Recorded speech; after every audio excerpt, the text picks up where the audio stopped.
Welcome to this December 10th, 2025 special meeting of the Longmont Planning and Zoning Commission. I'm Judson Height, the chairman of today's festivities. Our first order of business is roll call. Executive Recording Secretary Jay Madrid, if you'll call us out. Chair Height. Is present. Commissioner Lang. Here. Commissioner Wang. Here. Vice Chair Poland. Here. Commissioner Arment. Here. Commissioner Earl. Here. Commissioner Jordan. Here. Chair, you have a quorum. Thank you very much. The next item on our agenda is a land acknowledgement. The city of Longmont has a land acknowledgement, and it reads as such. We acknowledge that the city of Longmont sits on the traditional territories of the nations of the Cheyenne, Arapaho, Ute, and other indigenous peoples. We endeavor to honor the history and the living and spiritual connection of these first peoples with this land. We commit to face the injustices that happened when these lands were taken, and to educate our communities, ourselves, and our children to ensure that such injustices never happen again. Next, communications, initial communications, anything from commissioners, from Planning Director Penland. Just to say thanks for being here and happy December. Thank you all for being here. Next item is public invited to be heard on items not on our agenda this evening. Shaquille Dalal has identified that he has a matter that's tangentially related but not directly related. So, sir, the floor is yours. That's correct. Shaquille Dalal, 219 Francis Street. I am going to mention the development that is being reviewed tonight, but it is tangential. I'm here to talk about the process. So my understanding is that the reason that we are here tonight is because the color of the sign that was posted in front of the development was incorrect 1 month ago. And so I have a question about whether or not that process, right, the process and the rules through which it was determined that this review should be delayed by a month, conveyed a public benefit. And is that public benefit worth it for the color of the sign being wrong, for people believing that they may have not understood what the purpose of this meeting was? I understand that public benefit can be sometimes hard to measure, and sometimes it is important for us to notify the public, to ensure that people have a right to know and have that right to know fulfilled. But when it comes to technicalities like this, I think it is also worth us asking what the costs imposed by our rules are.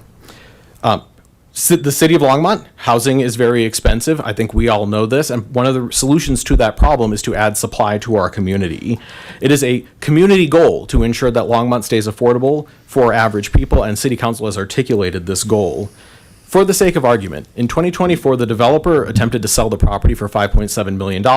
Didn't sell it. I don't know why. None of my business. So let's say that he has a construction loan for $6 million at a 10% annualized rate, which I'm told is a reasonable rate for this sort of thing.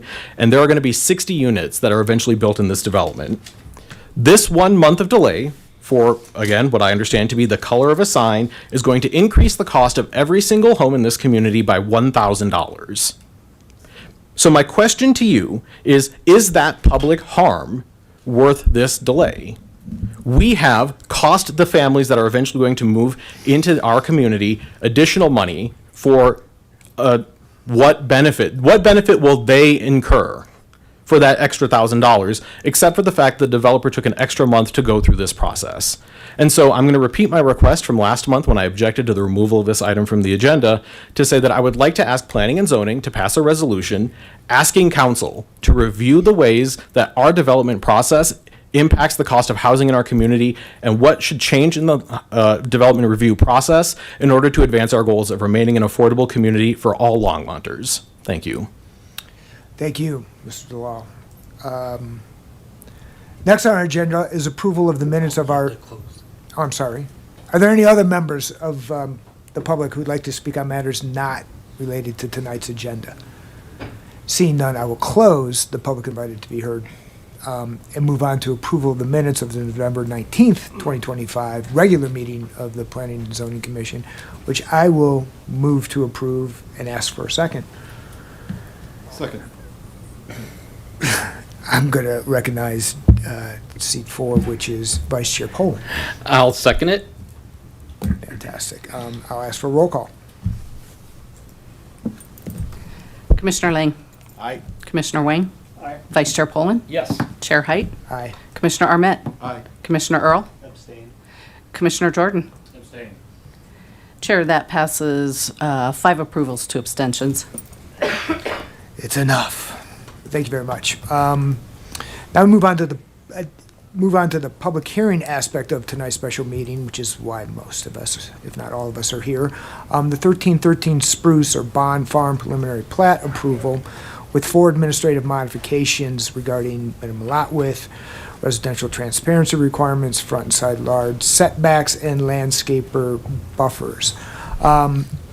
Principal Planner Nathan Jones is not presenting tonight. I'm sorry. Principal Planner Jones is not presenting tonight, but instead, ladies and gentlemen, we have Don Burchett, our planning manager. Thank you, sir. Thank you, Chairman. I appreciate the opportunity to talk to everybody tonight. Nathan is watching tonight, and he is available for us in case we need to chat him up, but for some health reasons, he's not here tonight. So we'll just leave it at that. To begin with, the project that you're going to look at tonight is the 1313 Spruce Avenue project, also known as Bond Farm over the years. This is a preliminary plat that you're looking at, as the chairman just described, along with 4 administrative modifications. The project itself is located south and east of the original town of Longmont. It is bounded on the north. Ooh, it's time for me to sit down already. All right. Yeah, I'll see you guys later. It's short and sweet. Ouch. All right.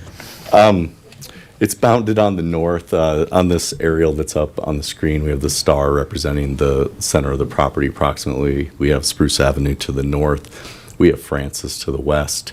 We have Grant Street to the east. And then we have the Isaac Walton Park, which is just down here at the bottom of the aerial, and First Avenue to the south, along with an older neighborhood that's between First Avenue and the property that we're talking about. Comprehensive plan for the city of Longmont identifies this land use of this property as medium density residential, and is residential mixed neighborhood is the specific designation, but it is meant to be a transition type of land use between usually single family and other more intensive land uses, sometimes multifamily, other times other types of commercial or industrial uses, as we have to the south down by the Isaac Walton Park. The zoning for the property is compliant with the Envision Longmont land use designation. The zoning of the property itself is residential mixed use or residential mixed neighborhood. And again, as you can see, the property itself is starred on this slide. Give a little background. This project has gone through quite a few changes over the years in its vision and the layout for the proposed development. Some of you actually on here may have actually been a part of almost all of it. And for those of you who haven't been here that long, like myself, who's been here longer, it was originally annexed in 2005. The zoning for the property at that time, it was a residential mixed density. It allowed up to 8 units to the acre. The concept plan that was approved and modified and rezoned back in 2016 was for PUD zoning, which allowed for a co-housing project, which is the concept plan that you have on the screen right now. It proposed some single family as well as mixed use buildings and some commercial on the property, trying to provide a mix of uses within this piece of property. In 2018, as part of the Land Development Code revisions, and after Envision Longmont was updated, this property was rezoned to residential mixed neighborhood.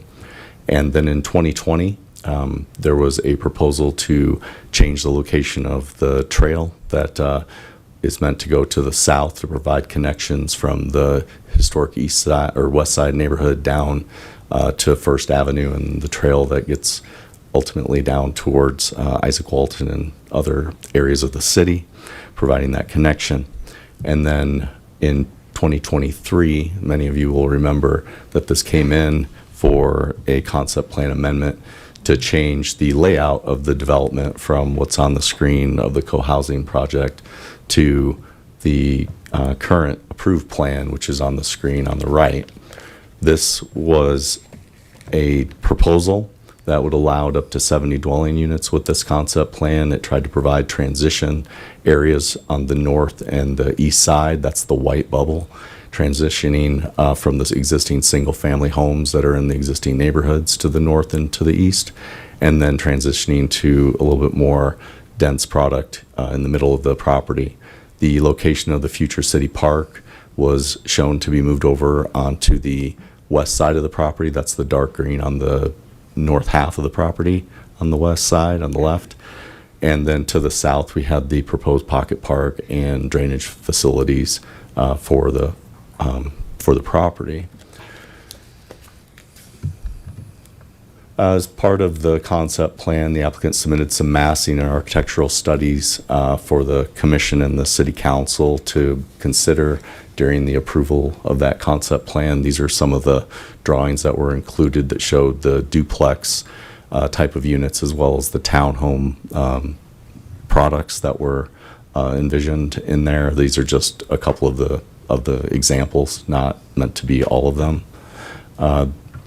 The couple key points that we wanted to point out is that as a part of the concept plan amendment, there was a lot of community engagement above and beyond what was required. I don't know that, depending on where you may stand in the neighborhood, you may feel that it was enough. Others may not feel it wasn't enough.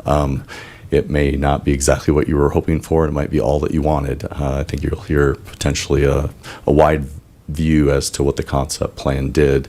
But again, the main thing was that there was community engagement trying to find a way to modify the existing concept plan and create a new concept plan that could achieve the goals of the developer as well as protect the existing residential community that surrounds this property. On the screen is the the preliminary plat that you're going to be considering tonight. These are one of the items that you're going to be asked to determine whether or not to approve or conditionally approve or deny the project. The density proposed is 61 units, so below what was on the concept plan. Still zoned is the residential mixed neighborhood, and is proposing a single-family attached, kind of a duplex-style home, as well as the townhomes that were discussed and shown in those vision documents for the concept plan amendment. I'll walk you around just a little bit of blow up because that drawing was a little hard to see. This is the northwest corner of the property. This is the location for the city park. This area will be dedicated to the city of Longmont for a neighborhood park that will be ultimately developed by the city. And the proposed size currently meets the obligations as spelled out in the annexation agreement for size. To the south, now we go to the south half. You can see off to the left here, there is a proposed pocket park area. Then you also have some of the detention drainage areas as well as community garden space down in the bottom southeast portion of the property.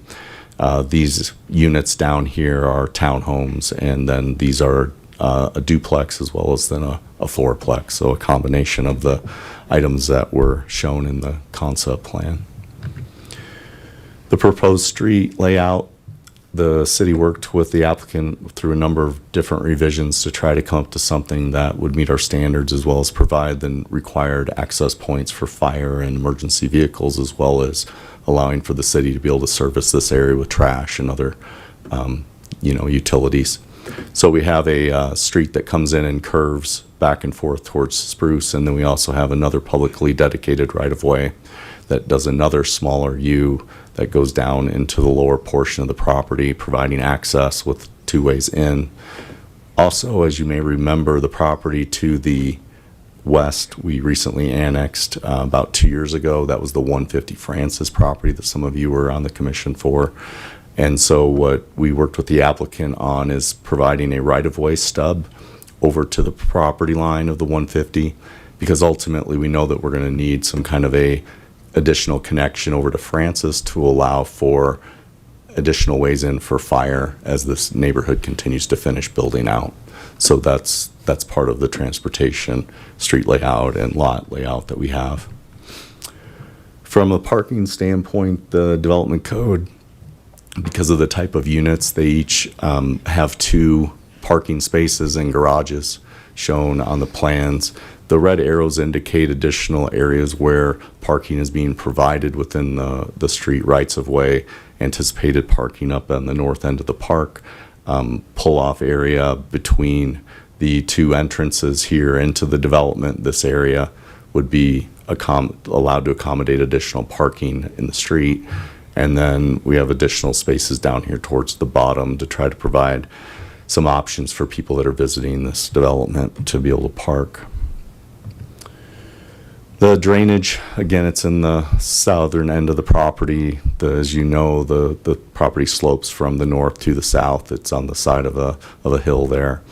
So that's the normal way that we would try to collect that drainage and get that going.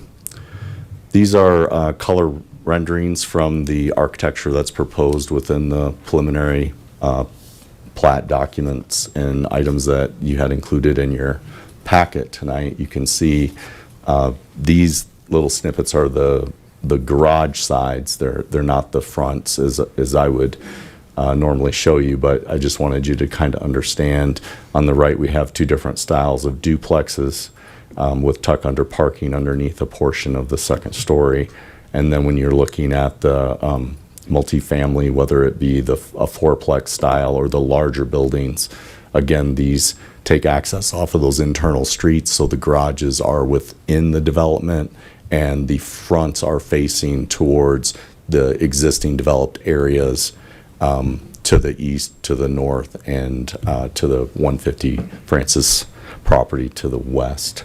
Again, trying to present a what I would consider a more attractive look towards the adjacent neighbors than just garage doors, keeping those internal to the project.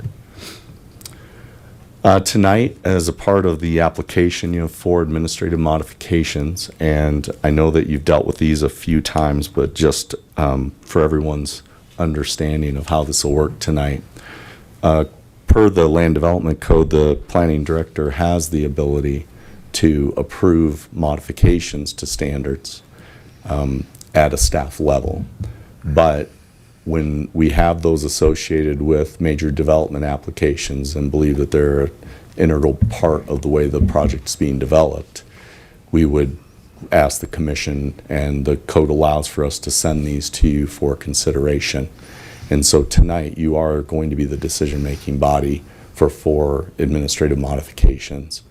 It's also important to point out that under the administrative modification section, you are allowed in the city to request a 25% reduction of a numerical standard, and that's our typical. But there is an exception within the Land Development Code for infill development. Infill development, the definition is provided right here on the slide. The staff has made the determination that this property meets that definition of infill development. For infill development, the standards actually can be deviated greater than 25%. So there is really no limit on the percentage of a modification that can be granted for an infill project such as this. So in some of the examples, you're going to see the request is less than 25%. But in other cases, it's going to be more than 25% of the standard. So we just wanted to point that out. Really quick, because my time's going long here, we'll go through those just briefly. I'll let the applicant provide their explanation and justification. I'm not going to do that, but I'm just going to give you a quick rundown of the requests. We have 4 lots that are starred on the screen right now. The request is to reduce the lot width of those from the minimum 20 foot. The second administrative modification is the transparency requirement. The areas that front streets are required to meet a certain transparency and requirement for the amount of glass that is on the front of these, because the backs in this case are facing onto the streets within the development. it would require a modification to that standard as the numbers don't meet the minimum standard. We also then have administrative modification for setbacks. It's a little tough to see on this screen, but there are some red lines that have been drawn along the lots in the locations of where the setbacks are asking to be modified from the standard for this development. And then the fourth modification is a reduction of the B buffer that's required between the city park to be developed and the lots that are along the east side of the proposed park. There is a common outlot that'll be owned by the HOA between the two, and code requires that that buffer be 20 feet. And the applicant has asked for a reduction of that. And again, I'll let them explain their thinking for why they need those. I'm not going to go through the review criteria, only this is just as a friendly reminder. The decisions tonight, you're looking at requests for modifications to our standards, but then we also have to make findings related to the review criteria for the type of application. So we have the general criteria that apply to the application. We then have specific review criteria that apply to the preliminary plat. And then we have the review criteria for the modifications that are being requested. So each modification would need to meet the standards outlined on this slide in order to be approved.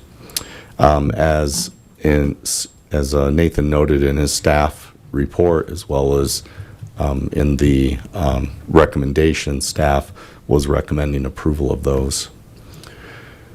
So public notice and outreach, there was original neighborhood meeting notice that went out in April of 2024.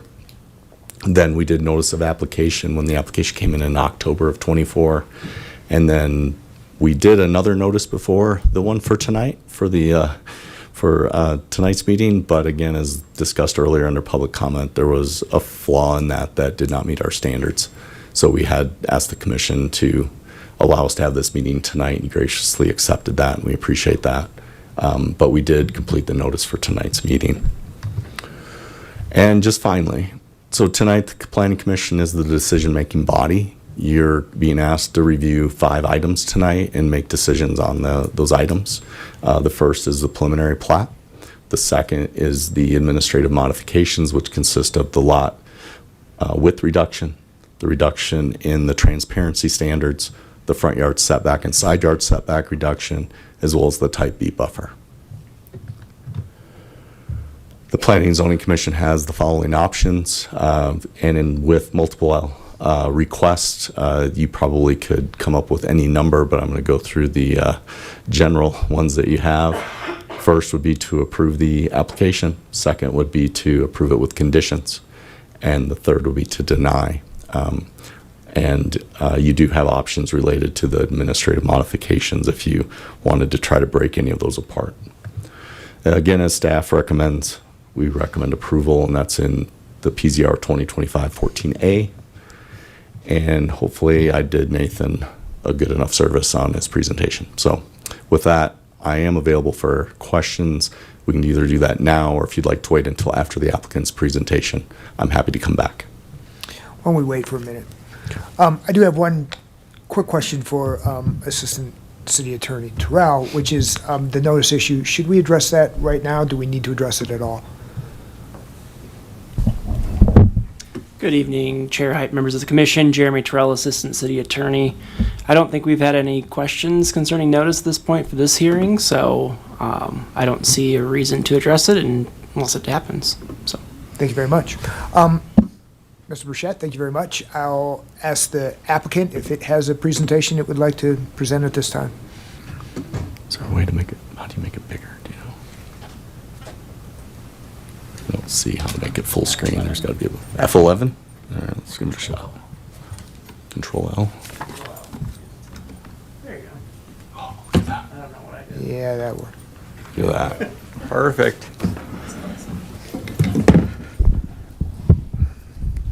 Testing? Oh, perfect. Hello, everyone. My name is Alex Gore. I'm one of the co-owners of the local architecture firm F9 Productions. We're the architects of this project. We've done a bunch of work in Longmont, commercial and residential. And one thing that I think is pertinent to this is when we try to know our potential clients, one of the things we ask is, why are you doing this project? And a lot of our residential clients, whether it's an addition or a new home, says, I need to be here, or I want to be here for family, to move next to my grandparents, to move next to my brother, for my kids to grow up where I grow up. And I think that that's what we're trying to provide here. A little bit of a brief history. As you know, this project has gone on for a long time. And the first time when we had a big meeting with planning and zoning, they asked us to go back to the community. And we did. And we worked with them. I can remember we had a meeting downtown. We had a meeting at a hotel. We had a 2-day meeting at Walter Isaac Park. And one of the concepts we came up with was this concept that you might have seen before. And this is, I'm pretty sure, a drawing from one of the community members. And one of the key points of this was we had a vertical orientation now, which we didn't before. We used to have a horizontal. We connected the community, and then we activated what we were calling the alleyways. And then we also cemented where the park should be and where the drainage should be for obvious reasons. We then came back to planning and zoning and presented this concept plan. And it took that into account, and it also added on top that buffer zone on those two areas. And it was really a height concern and limiting them to 2 stories and to duplexes at the most. There was conversation in that meeting to do that to the other 2 sides, but the Planning and Zoning Commission decided that that might be too restrictive and didn't require that to happen. Their main concern was to see if we could execute on that concept based on this concept plan, but on what the community and us worked so hard over all those meetings to actually do. And this is what we came up with. And I think we did hit that, and we did do what the community needed and also balance that with what the development needed. So you can see we have that vertical orientation. We have a lot of connection throughout it. We have plantings in the alleyways, and we broke those up. We have the park. And our main task then after that was working with the city to see how we could make this work with the codes. And everyone who's dealt with codes know that codes aren't perfect. So I actually credit the city for coming up with a lot of solutions to make it match what I can only call more normal now. Here's just a picture of the architecture that's been developed. They showed it. This is actually from the lower right-hand corner of the plan looking up, but you can see it's a modern craftsman sort of look. And this isn't the subject to it, but it's something where we're trying to we're trying to fit in with the neighborhood. So going with what we're asking you to approve, we had to find solutions that work to make our concept plan work. So one of the things that the city had us do was we had to change from our alleys to roads, and that made the width requirements, the buffers, and the streets and the sidewalks larger. And I'm sure that you will hear negative comments about this project, and I'm sure you'll hear positive comments about this project. And when we got that requirement, one of the requests was we want affordable solutions to this. So instead of just losing units and then spreading that across more units, we kept the units and we made the units smaller so that they're 1-car garage, they're lower square foot, and there'll be a lower cost. And that's what we did with those 4 units that are highlighted there, and that's reducing from the 20-foot to a 16-foot. The other thing that, because of the technicality of the code, because now they are streets rather than alley, you have to have transparency requirements. We aren't skirting this issue. On what everyone would typically think the front of the building is, where your sidewalks are and your entrance are, we're keeping those transparency requirements, we're hitting all those. In the back, instead of meeting those transparency requirements, which would then make us put more windows in the garage, it became a safety concern, seeing what was in garages, and it became a privacy concern. So we're asking for a slight reduction down to 19%, just because with the garages and with the windows, to be able to give some of that transparency, but without jeopardizing people's safety or privacy, and while also keeping it on the other side, the front sides of the buildings. And all these garages are facing inward of the project, not facing outward to the neighborhood. The next one, we tried to fight the city a little bit, but they said a reasonable solution, so we said yes to it. They wanted these sidewalks highlighted as an outlot. And the reason why they wanted it as an outlot, so it would be very clear who would shovel those, and that there would be no problem there about who was responsible for it. One of our counterpoints was, this is already covered by city ordinance, you have to shovel sidewalks. And another one is the HOA is going to want to do it for liability reasons. And once you make those outlots, all of a sudden you push the setbacks to where those outlots are, and then all of a sudden you destroy more unit count. And what they said is, well, why don't we just count the setbacks from the center of the sidewalks where the property lines would be in a normal situation, and keep the concept going that meets the community needs. And we thought that was a great idea. So that's that one. The next one was, again, because these are roads, not alleyways. If you've been to any townhome development, most of these townhomes abut the alley or the street, but because it's a street, we need a setback. So we're asking for the front setback to be 7.5 feet instead of 10 feet to stay within that 25% while keeping our landscape buffer. Then, between the last time we talked to planning and zoning and now, you heard the development of a new street that came into an existence that was never in the old Bond Farm or this Bond Farm. Connect for Fire and Connect for Community, and to make sure the neighborhoods are connected, which was a real big issue because we have a hard concept planned agreement at its 0.85 acres. And one of the initial discussions was, well, what if we split the landscape buffer? And this came from the city, meaning we'll have half on our side, half on your side. And that went on for a while. We landed up on reducing the landscape buffer to 9 feet on our side, just because the city can't commit, they don't have funds for it, they don't know what they're going to build. And in the community discussions that came up, and it is a great point, once that park does have funding and money, people can put their input of what they want there, and all that. Another point why I don't think that this buffer, it's not taken away from the city park. And also, we placed our park just below where it says new street. And right as of now, as of I know it, that new street won't be made until that new neighborhood is needed of it. It will be clear in case fire needs it for any reason, but it won't be made. So it will be a large continuous park from the undeveloped city park to our developed park for the time being. Here is a section of that.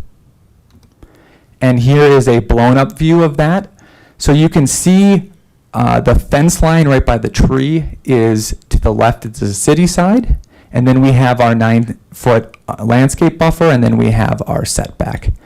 I am the only one in the city, maybe I can't speak for the community, but for the developer who has constantly advocated for, my professional opinion is that I think the houses should be closer. I think that the park should be engaged by people watching over it. Personally as well, I have kids. I live right next to a park, and my wife is always asking me where the kids are. And I said, hey, I don't know, and it doesn't matter. And she never lets that slide, so I always have to go out and find my kids. I am losing this argument that people want to push it back, where I want to push those porches and those balconies closer, but that is up for you to decide, so I'll let you guys make the hard decision there. We showed some sections and some images, and I want to show you that we've developed and executed on those. We've worked through grading, we've worked through all the utilities, we've worked through the traffic and how that works, we've worked through landscaping, and these are real hard plans that match what we worked with the community. And I want to end with, I know that this plan isn't perfect. You know it's not perfect. Nothing is perfect. but I don't want perfect to be the enemy of good. There will be good people moving in here to be next to their families, to live in Longmont, a place that they love, and I think that you should approve it. With that, I will pass it off to the developer if he wants to say anything, Mark Young.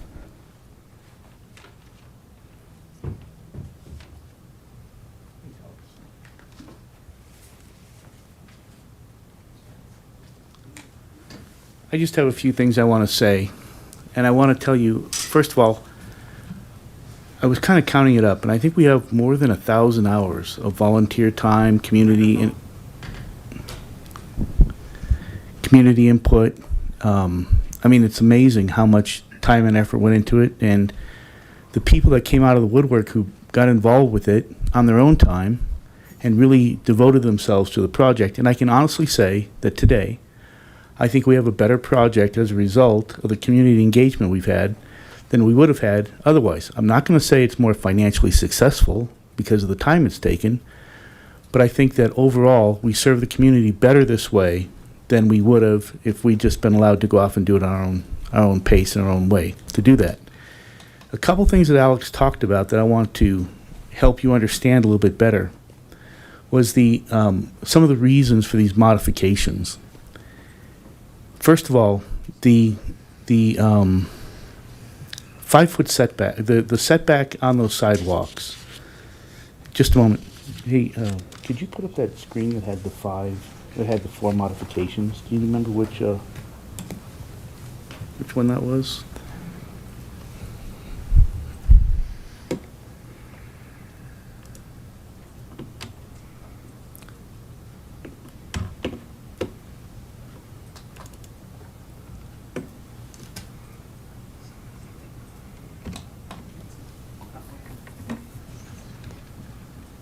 Is it the drawing one, that one? No, it had the Or all 4 listed? all 4 listed. Yeah, that'll just help me. There it is. Thank you. Probably won't be able to read it, but we'll do the best we can. So the lot width reduction, why is that important? Well, so we really took it upon ourselves to try to produce affordable by design product, workforce product, not build $30 or $40 million houses out here, but build a whole bunch of townhomes, which is what we thought the community wanted. That was our impression. So I think you guys can relate to this. If, we've got $3 million in the land, we think the infrastructure is going to be $3 million. So it's $6 million sunk cost right there. And if I have 70 units, it's much less expensive per unit. If I've got 65 units, it's less expensive. It's more expensive. If I've got 61 units, it's more expensive. So in order to defray the cost of the infrastructure and not have to impose higher burdens, sale price burdens on the other units, we opted to go with the smaller units. Now, these smaller units wouldn't be a problem if this project had been developed as a condominium project, which is initially what we wanted to do. But after talking to staff, we and the fire department, it became clear that this should be a townhouse project instead. Now that lets me segue into the second thing I wanted to talk about. The road widths, just like the lot widths, and the fact that these are public right-of-ways now. Had this been a condominium project, these would have been private streets. We would have had private streets. But the fire department said, almost right off the bat, Longmont doesn't allow you to address off an alley. We can't address off a private street. So it would have been, 1313 Spruce, Unit A, B, C, D, D, Building 1, Unit A, B, C, D, E, F, G, Unit 2, Building A, B, C, E, F, G. So they wanted individual addresses. So in order to do that, we had to convert all these private roads to public streets. So that was the burden that was placed upon us to try to meet a health safety issue. The fire department thought it'd be easier for them to respond to a call. They'd have a better idea of where they were going. So that was an important aspect of that. Then what came about as a result of transitioning the property from a condominium project to a townhouse project, the setback requirements really messy. Let me explain. The city wants all of the buffers, sidewalks, stuff like that in outlots. So when I create an outlot that runs down the middle of my project, you know, when we had the center of the project, we had that sidewalk running right down the middle, that became a lot. So when that became a lot, and it's not just a lot, not just wide enough for the sidewalk, I had to have a foot on either side for maintenance as well. So I think it's a 6 foot or a 7 foot outlot.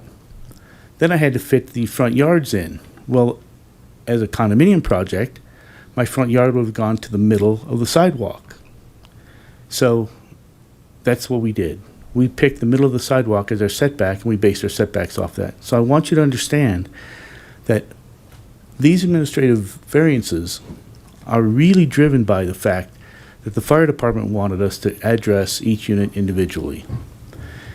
The spirit of how it's done is completely consistent. I don't think we've asked for anything that does not stem from that in one way or another and isn't consistent with what a development like this would look like. The transparency thing is also interesting because since these are public roads, again, and not private alleys, private drives, we have to have transparency. If you guys want us to meet the transparency requirement on the back of these units, we can do it. We just got to put windows in the garage doors. But I don't think that makes sense, and that's why we've asked for that one. Finally, the reduction of the buffer. So there's one other contributing factor to the reduction in the buffer, and that is when Mark Van Warner, I think, annexed his property, 159 Francis, 150 Francis, the city came back to us and said, hey, Mark, we need a connecting road to go between here. Now, what did that do to me? Well, for one thing, I lost 2 units. So the cost of every unit in the place went up by that cost. Second thing that happened was it took away land from the park. So the Parks Department had originally said, look, we'll split it with you. You need to do 30 feet. We'll take 15. You put up 15. We'll be good.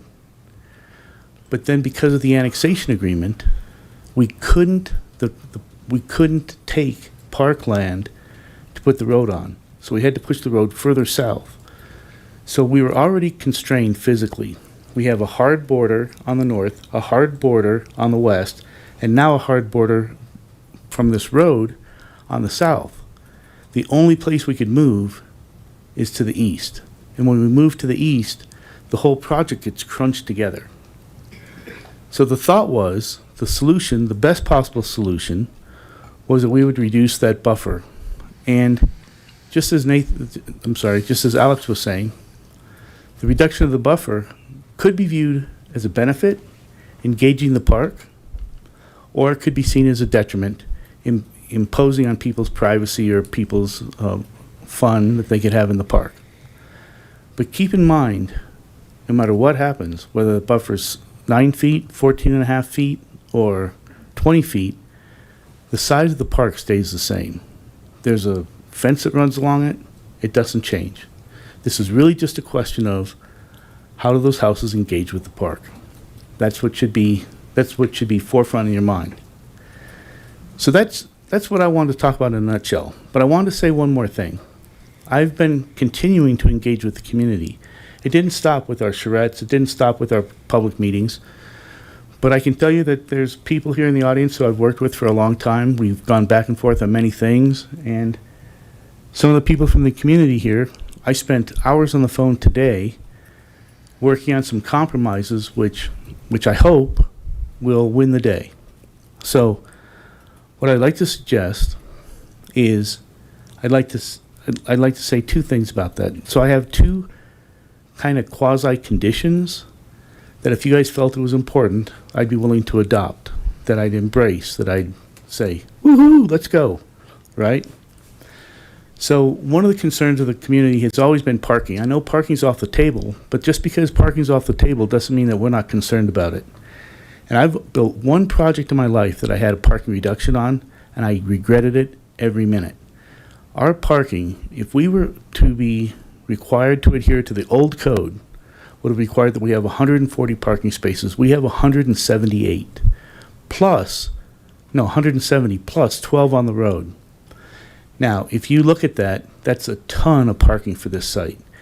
We Googled it, the community and I, and determined that you should have 0.1 or 0.2 guest parking spaces per unit in a townhouse project like this.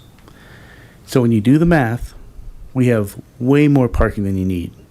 However, being the trying to work with the community and get a consensus, I'm looking for 100% support, guys. We've agreed to look at that little road, that's called Park Place that's the connector between our project and Mark's project to the west, Francis Street. So we would propose to improve that as a gravel road and do a turnaround. I'm going to show you a picture. Alex, show him a picture.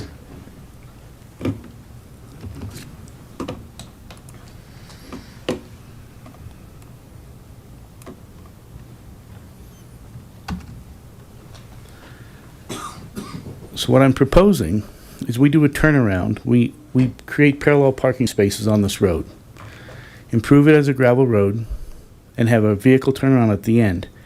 Now, this came up today at the last minute, so we haven't had a chance to engineer it, but you can see it looks pretty good. So what I'm proposing as a condition to the project is that the applicant shall agree to improve the road that's called Park Place as a gravel road to provide additional parallel parking for the site, conditioned upon the turnaround being approved by whatever governing body needs to address it.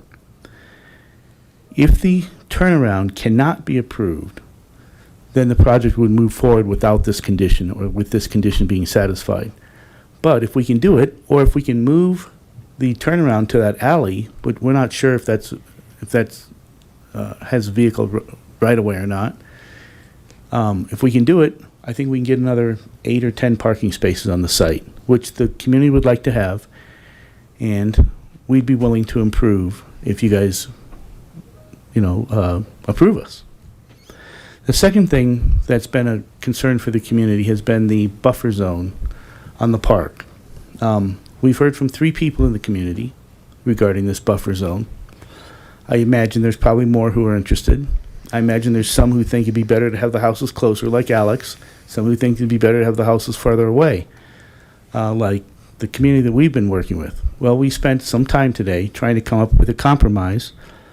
And so I have another condition that I'd be willing to accept, provided we get approved, and you guys feel it's necessary.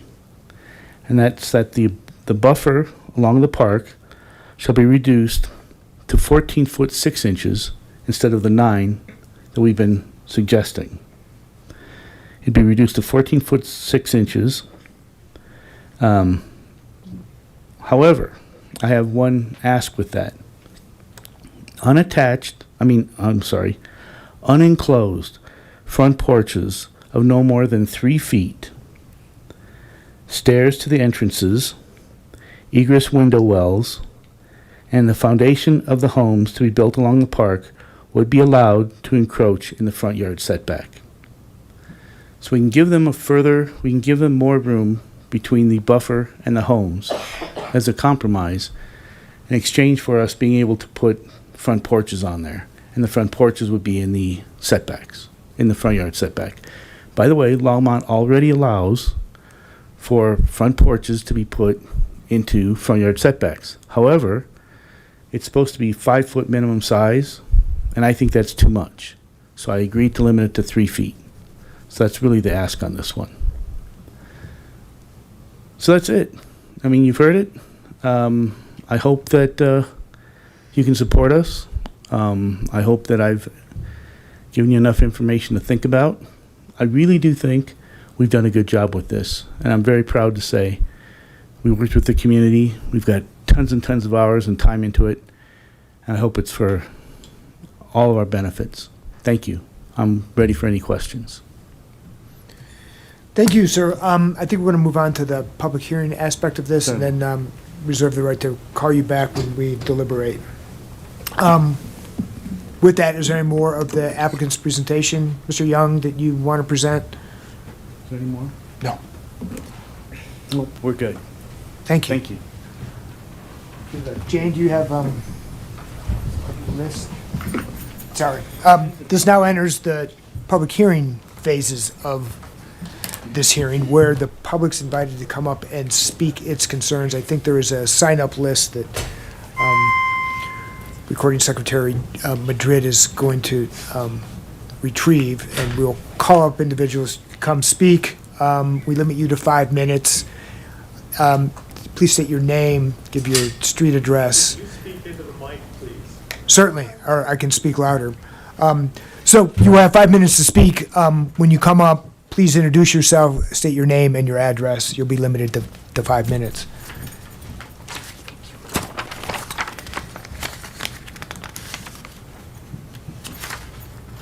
My list isn't as long as I thought it was going to be. Top of the list, though, is David Palmer.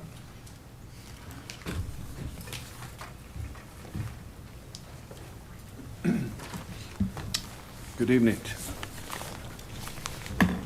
David Palmer, 1430 Spruce Avenue, block from the proposed development. As you well know, Bond Farm was originally, excuse me, going to be a park, and we as residents couldn't have been happier about that. City had $250,000 set aside for that, which I don't know what happened to that money. And the previous owners wanted it to be a park, but it wasn't to be. Neighbors did not express outrage at this, but instead, over the past several years, formed a neighborhood group of at least 100 residents to work with the city regarding development. A committee met with the developer's team to come to an agreement, and our request was for 42 units or less. But this obviously didn't work out. And I don't know who Mr. Young's been talking to in the community, but it's not public knowledge, because this group now has not heard about this. And let's be clear, the developer does not live in the city, and his goal is one, and that is to make as much money as possible. That's just a fact of life. But I don't believe he really truly cares about the neighborhood because of this. Based on his statements, at one time he said I could build 110 units on this lot if I wanted to. At another time he said nearby houses will be scraped in the future. Scraped? This didn't sit well with neighbors. Also, he said, telling city council that they would hear a lot of noise tonight in regard to opposition to this project. The main issues are the impact to the neighborhood and the fact that the streets will not support this development. Spruce and all of the feeder streets from Sunset to Bowen are single lane if cars are parked on either side. So you can imagine with now 120 additional cars, plus the traffic already there, it's going to be a nightmare. School buses, trash truck, I mean, it's not going to work. There are numerous cyclists that ride every day up and down Spruce. There's no cycling lane. They're going to be shut out. They use it to go places and to get to the greenway. And numerous young families are pushing strollers up and down Spruce. They're going to be in danger. If this is to be developed, it should only be 24 to 36 units. Single family, one would hope. With a small amount of duplexes as in the surrounding area. There is no unit in Bond Farm or Old Town nearby that is 62 units crammed into one spot. Even at these numbers, the streets will be pushed to the max and the congestion bad. Is this development plan a positive for the quality of life in the neighborhood of Bond Farm? No. Is it negative impact on the neighborhood and its residents? Yes. And just because a developer has met the requirements, although he's requesting changes again, and how this is zoned, it doesn't mean that this cannot be re-examined as to the impact to the neighborhood and the city. So, how do we repair this trajectory of proposed development? We citizens are depending on you to support us. Are we too far down the line? No. Not if planning and council reevaluate how this would impact an established 150-year-old plus neighborhood. Not if planning and council show courage and say, wait a minute, this isn't the right thing to do to drop this huge development in this old neighborhood. I'm in the fourth quarter of my life, but I'm thinking of young families and their children. You could wrap up real quick, that'd be good. One sentence. Yep. You, as planning, are our stewards. We are counting on you to show courage and support us. And thank you for listening. Thank you, Mr. Palmer. John Pillman?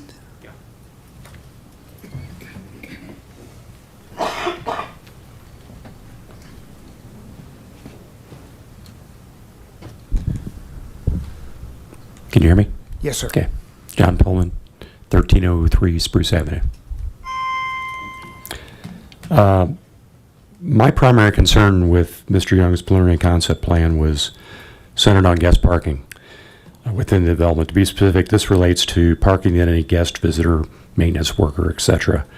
would use when visiting these units within the development, separate from the garage and parking pads dedicated to specific units. He's got a fair number of garages, parking pads for the guests that are for the owners of the units. The bottom line, though, is that there were only 3 spaces identified within the development for guest parking that were not assigned, and I thought that was too few. And of course, with parking minimums removed from city code, he didn't really need to even provide those 3 spaces. But during the past couple of weeks, we've had some productive discussions with Mr. Young about adding more guest parking spaces within the development. The benefits are numerous, but having the ability for guests to visit residents within this development and to be able to hopefully find a parking spot within the development without having to go out on the streets that Dave mentioned earlier are rather narrow. And a lot of those homes were built well over 100 years ago. Having some guest parking within the development, I think, is good for the residents and good for the neighborhood.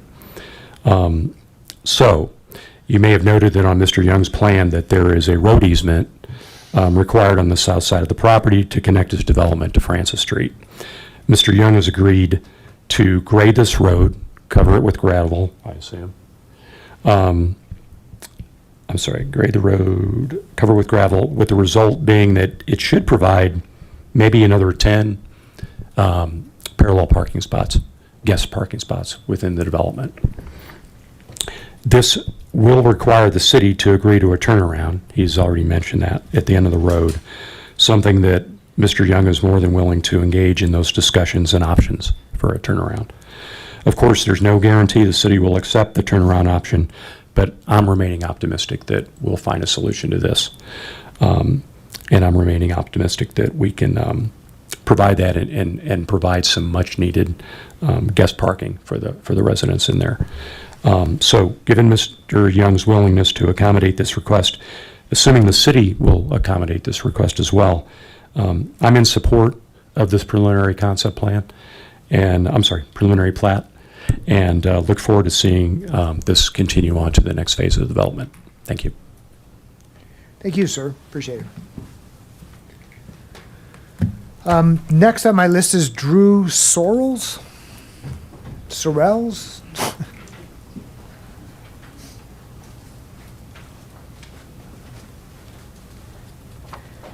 Hello, everybody. I am Drew Sorrells, and I live at 328 Grant Street. And I'm here tonight to just present a little overview of what we've been through over the last few years. Mark first introduced this project in a neighborhood, a group of neighborhood people came together. We're within 1,000 feet of the property, and we were part of that group, and we were originally opposing the project. But we also know how deeply Longmont needs more housing. The people who work here can actually afford. So instead of staying in opposition, we asked a simple question. Is there a better version of this project that could serve the developer and the neighbors and city planning, and ultimately you on the Planning and Zoning Commission? So to explore that, we reached out to an organization, an institute at CSU, the Institute for the Built Environment at Colorado State University. And they're recognized statewide for their thoughtful third-party approach to helping communities shape quality development. Their team guided a series of community workshops, or charrettes, each with a clear purpose. And so my husband and I, Dan, agreed to be the liaison to the developer so that we could form a communication. And it clearly got to a point where we were trying to be a neutral body, and there were neighbors that were still very much against the project, but we wanted to keep communication going. So we sort of split away from the group and helped develop these charrettes. Even though Mark Young had initial concerns about involving the neighborhood, he and his full project team participated in each charrette. City planning, other city departments, planners from Boulder and Denver, and residents from the surrounding area all joined in these working sessions. The first charrette created space for everyone to share concerns, questions, and hopes. CSU also showed examples of successful infill projects from Colorado and elsewhere. The second charrette, which Planning and Zoning requested, centered on compatibility, scale, architecture, landscaping, and how the project would meet the character of the surrounding neighborhoods. And by this third charrette, the ideas and themes were clear. The Institute developed 4 distinct plan options, one that resembled the original concept, and 3 that were completely new, each with different unit counts, home sizes, park configurations, and street layouts. Out of the 4, one of the new designs received overwhelming support from the 26 participants. That is the framework F9 used to create the proposal before you tonight and presented prior. Dan and I live just a couple of blocks from the site. We walk this neighborhood almost every day. We believe this updated plan brings meaningful benefit to Longmont, more attainable in-town homes and a new in-town park, and more opportunities for people who work here and live here and shop here. We encourage you to support this proposal. It reflects genuine community collaboration and very thoughtful design. We've seen it go from something that we originally disagreed with to a very compatible design in the neighborhood, we believe. And it's a very future-focused approach to one of Longmont's most pressing needs. This single, well-designed project can make a positive and lasting contribution to our great community. Thanks, everybody. Thank you. And I think your husband, Dan, you're next on the list.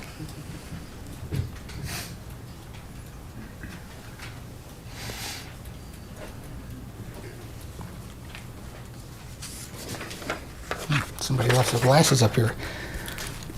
Dan Sorrells, 328 Grant Street. Commissioners, thank you.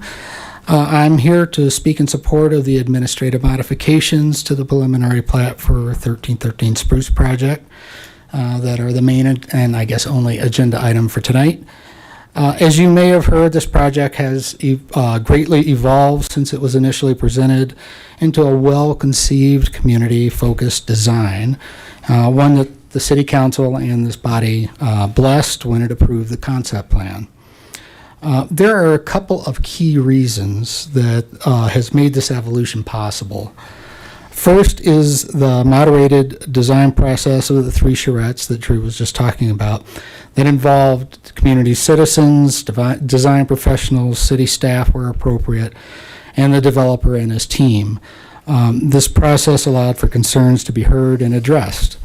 The second key reason, the developer and his team listened and changed the design to better fit the neighborhood, while also offering a wider variety of unit types. Their willingness has made the Bond Farm project into what should be a future template for future developments. None of the administrative modifications that are being requested tonight detract from what the City Council approved. In fact, I think they all help maintain the spirit and character of the concept plan. The developer and his team have worked closely with city staff to honor that vision, and as I've learned tonight, they're still working with the community to help honor that vision as well. My only concern is how long this process has taken. As we all know, time is money, and the longer this process takes, the more expensive it becomes, which in terms impacts how attainable and cost attainable these units can be. I urge the Commission to accept the request and to help bring this project to its full manifestation. I would also urge that this Commission to encourage both staff and City Council to find ways to streamline this process to be more transparent, coordinated, and I want to underline coordinated, and efficient. The city's 13,000 unit housing deficit can't be solved when even small infill projects like this take 2 to 3 years before a shovel can be put into the ground. Thank you. Thank you. Hal Morrison is next.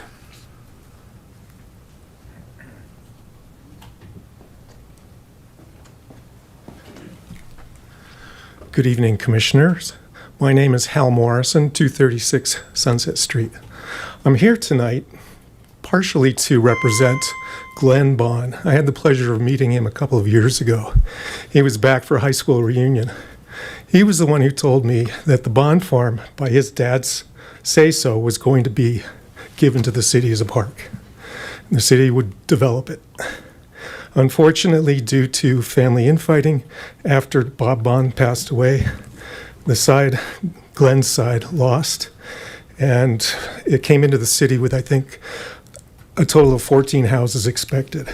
From that, it went into the shared housing, co-housing, which was almost okay, at least it left some of the fields. And then it went to Mark Young, and now we're looking at a dense pack. A dense pack, I might add, in an area that does not have any connections to collector streets or arterials. There's not one single townhome in our neighborhood. Yes, there's a bunch of duplexes, there's a few fourplexes, but we're predominantly single-family houses. This sort of development does not rate as infill. It just doesn't. So if you would honor Bob Bond and say, let's make this single-family homes, I'd appreciate that. Good evening. Thank you, sir.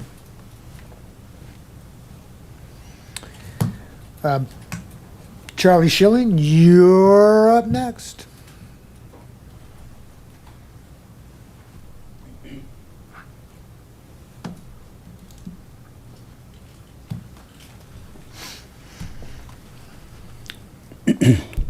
Hello.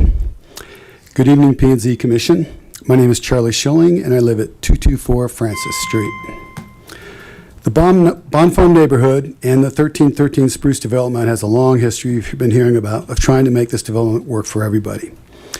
So for those of you that are new, welcome to Bond Farm. So over the past few years, the planning department, the P&Z, and the developer and residents worked hard to settle on a direction for this development, as you've heard a lot about. So there's hundreds of residents that are looking at this and are concerned with this development. And many of them rallied in the earlier stages of this development to advocate for a development that struck a good balance between adding houses into a neighborhood that worked for the existing neighbors as well as providing houses for new residents. So most of us support adding housing in a thoughtful way. So if this development must just go through, I want to find some practical solutions here. So that's kind of where I am, is trying to be practical about it. And what I say tonight are my opinions and suggestions. When reviewing the preliminary plat under consideration tonight, it became clear to me that the numerous requested modifications to the city, there are many modifications to the city code, and many of them were referred to you all because there's so many of them. Guess you all know that. I reviewed these modification requests in detail and met with Nathan Jones, Mayor. He's not here tonight, but I want to thank him for helping me interpret these modification requests and the criteria by which these modification requests are being interpreted and ultimately judged. And he suggested come back with some alternate designs. You know, what Joan Peck would always tell me is like, well, come back with some solutions. So my understanding is the P&Z attempts to follow the rules, codes, conditions, and criteria as best they can. But it's clear to me that a lot of these get down to subjectivity. We all like to follow rules, it's easier, but the stuff you're looking at is very subjective. Terms such as practical difficulty, unusual aspect of the site, or meets the purpose and intent of the comp plan, represents a design without detriment to the surrounding properties or neighborhoods or a natural environment. So one person's interpretation of detriment to the surrounding property might be it's not next to a toxic waste site, which I've heard someone from the city say, and while the other person's interpretation could be completely different from that, yet all those opinions and considerations should be considered. It gets down to subjectivity. You, the P&Z, will be the ultimate arbiter of that. I'm just here doing my civic duty. When you talk about subjectivity, please think about, consider the tens of thousands that are people that'll be using this park over the years. When reviewing the requested modifications, the one that seemed most to jump out at me was the setback on the park. The proposed park preliminary plat recommends a 9-foot buffer, as you heard, and for the 6 homes that are going in on that section of the town. So the code is 20 feet. I looked around the city and even contacted our city park manager and couldn't find a precedent for a buffer this narrow. So walking around, the city park manager didn't have a precedent for buffers less than 20 feet. No precedent.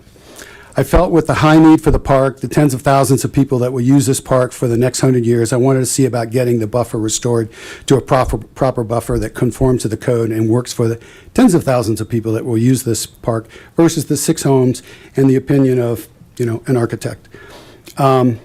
Several neighbors asked to meet with developer Mark Young, and he graciously met with us several times. He was very open to hearing our concerns, helped us understand his perspective, and encouraged us to present alternative solutions to our concerns. I have to say, I was impressed with Mark. Thank you, Mark. Good to get to know you a little bit. And while he, didn't just concede all of our requests, but he was open to working together. Mark's plat shows this 9-foot buffer for 6 of his homes, and the park boundary, the code is 20. So we talked about this a lot and came up with a compromise, which he mentioned earlier.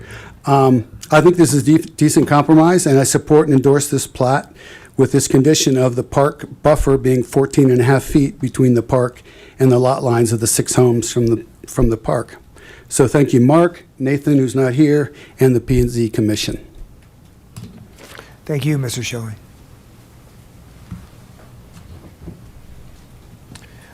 Next on the list is John Loughran.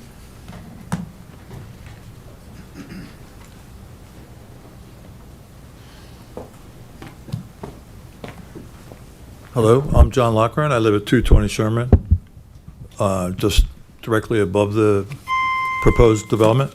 There was some talk about some of the history that's been of this whole procedure, and I just did want to say welcome to the new members, and good to see the familiar faces that were here when we were here before. But regarding some of the charrettes and meetings that we had with the neighbors, I would just like to say that we began like a priori with the givens that like there's going to be buffers that were required by the city, like the 20-foot buffer from the park. Those were the constraints within which we worked, and we had those assumptions going forward. So I would argue or request that you respect those things which are set in the code. I know you're allowed to do some maneuvering with those, but also at that time when we were meeting, and we invested a lot of time in that, and other people did as well, but we had a lot of discussion about the pads behind each unit and what they would be able to accommodate as far as like maybe commercial vehicles. And I mentioned to the previous zoning commission that over near Oscar Blues, there's a lot of new units over there, but they are not allowed to park their commercial vehicles inside there. And I don't know if it's a restriction. It may be a condo. Perhaps they can't fit in the garages, but on the surrounding streets, they're full of commercial vehicles and trailers if you go down there on the weekends. But that is a commercial area. It's not built out with residents. So I am kind of somewhat fearful, given the narrow nature of the streets there. The 30-foot road that's been discussed south of the park would be a positive, even if it's only temporary, just to alleviate some of that off-site parking. But the other streets, like Spruce and Sherman and the adjoining streets, are not 30 feet. So they are below the current standard. And I had a discussion with a gentleman from the engineering office the other day, and he said, well, we can bring some remedies to the whatever the traffic and parking situations are when it becomes necessary, when it seems like it's required. But I would argue that if you go to Sunset and Spruce now, it's a problem. So I would like you to see you be proactive in ensuring that it doesn't become a problem. And what I had said to Mr. Ortiz is that we've been waiting for remedies at 3rd and Sherman for 5 years on just basic signage. And we are involved in some court cases with that. And that's been ongoing, and it's been very stressful and painful for the neighborhood. So now we're having that other pressure from below. So again, I would support any parking that could be along that road there at Park Place or Park Road. I would support a full buffers and setbacks as were initially discussed and required in the code. And finally, I would just say, going back to the charrette again, the orientation that you see on those buildings right now was a result of that. And I think one of my neighbors, Doug Jones, is an architect trained. So he kind of helped to orient those buildings, which is a more aesthetically pleasing layout. But at that time, we talked about the canyon. So there's some big corridors going down there between those buildings. And I'm not sure, it might be from here to the wall behind you, you know, from one face of one unit to the other. But it seems like they need to have a little more space in there. It looks very lush when it shows the pictures of the big foliage above. But I think if you were looking out your front window, you might want a little more space there between each unit. So thank you for, oh, and the last thing, I would just say that Mr. Young was very explicit in saying that some of the units were going to be smaller. But it's my understanding that a lot of the units are going to be bigger as well. So that's going to push some of those setbacks. And those bigger units will allow a higher price point and more profitability. So it's not all just about saving money and having 4 units that have a smaller width. Thank you for your consideration. Thank you, sir. Doug Jones, you were just mentioned, and now you're next.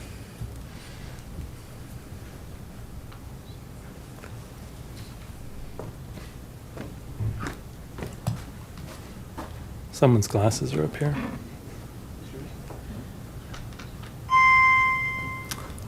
Is there any way I can get the landscape plan up? If not, that's okay. That I can't help you with. No? Okay, no worries. So Doug Jones, 243 Sherman Street. Want to start out by saying, welcome to everybody, and thank you all the new people that are here. It's nice to see you up there. I'm very happy with the progress that this development has made. I'm happy to be a part of that. I'm happy to have met with Mark a number of times and met with other members of the community and met with the city staff to talk about all this stuff. I think it's very important, and I'm very engaged with it. And I think it's come a long way, and I don't want to be a complainer, but I think there are things that can be really improved with what we've started with. I'm glad that this is a preliminary plat, and we have the time to do that and to make those needed changes. Everything that I've heard tonight from the public, I think I agree with almost every single word. And so the things that I'm very happy to see are the path going through the property and down onto First Avenue. I think that's a great solution for this neighborhood. I like the innovative way that Mark has, as he described and the architect described, deconstructed those roads in between, those north-south roads in between the townhouses. I think that's very innovative, and I think it's insightful, and it's a good way to treat this project. However, I think they missed a couple things on that, and that's kind of what I wanted to talk about. And then I wanted to talk about my support of keeping that 20-foot buffer between the park and that first set of townhomes. So if I wanted to look at that landscape plan just so it would be easier, but a typical road in Longmont, as you guys know, is house, setback, sidewalk, tree lawn, street, and then you repeat, right? And so what they did on this plan, if you can bring up that landscape plan for me and just kind of look at it, is we've got townhouse, road, townhouse, sidewalk, townhouse, road, townhouse, sidewalk, right? So if you deconstruct the street, then you have, and two streets, then you have two sidewalks, and then you have 4 setbacks, and you have 2 tree lawns, right? So altogether you have 4 tree lawns, 4 sidewalks. What they did when they put everything back together was they ended up with 3 sidewalks and no tree lawns. The tree lawns could potentially be the buffers on the other side, but as John Loughran just mentioned, that corridor down the middle, right, is only, I think I measured it at 19 or 17 feet, something like that. Maybe it's a little bit more, I can't remember. Maybe it's 20 feet. But all I'm saying is that you deconstructed the road, you didn't put all the parts of the road back. So we're losing landscape into the project that way. And what that does is it allows for larger units or more units on the property instead of keeping those code specified things together, right? So I applaud the innovative use of the street. I don't applaud not putting all the parts back. The other thing is the administrative adjustments. A lot of those, especially the transparency adjustment, terrific idea. I don't want to see glass on garage doors. I would rather see them up in the buildings. It's a terrific idea. Thank you for doing that. And I think the landscape plan, I think it's beautiful. I think that just the way that they've done the amenities and designed all that stuff out, they've done a really, really solid job with that. So I really think that the bones of the project are there. It is adhering to the concept plan that we all work so hard to get to. But what I think isn't happening is that those units are either too big or there's too many of them. I mean, there's only so much space down there, right? He's had to limit it down to 61 units, and I really appreciate that he's done that. But there are still, you've had to make 100% modifications. So there's, to the entire site, they are asking for administrative modifications on 100% of the site. On 75% of the site, they are asking for more than 25%. So that's a lot of modifications. And they didn't even bring up the whole deconstructed street not being reconstructed. So my solution, if there was, follow what people are saying, I just think the units are either too big or they're too many. Keep keep it to at least a 25% across the board and keep that 20-foot buffer. Thank you very much for your time. Thank you, sir. Last on my list is Chris Conklin. Conklin, my goodness. Chris Conklin?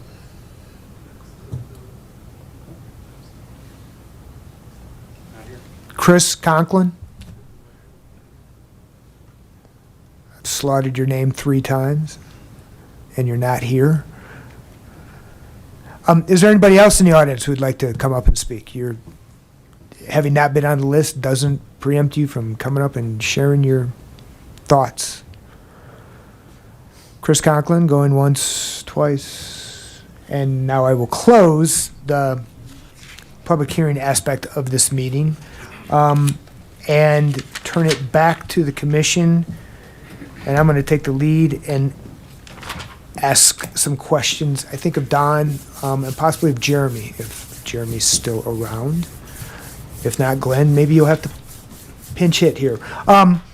Specifically, I'm looking at, it's attachment 8 of the materials that were submitted to us, which is the 2023 ordinance approving the concept plan. And in section 2 thereof, there was a requirement that the concept plan meet 5 different conditions within 12 months of the passage of this ordinance.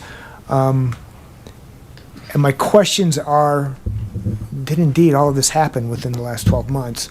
Specifically, I was kind of concerned about the submission of design exceptions regarding access spacing that don't conform to the design standards and construction specifications of the city of Longmont.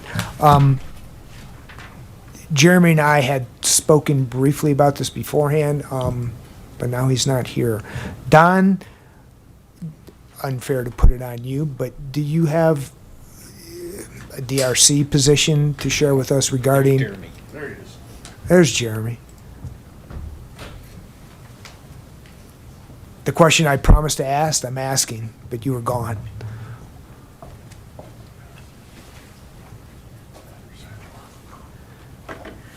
Welcome back.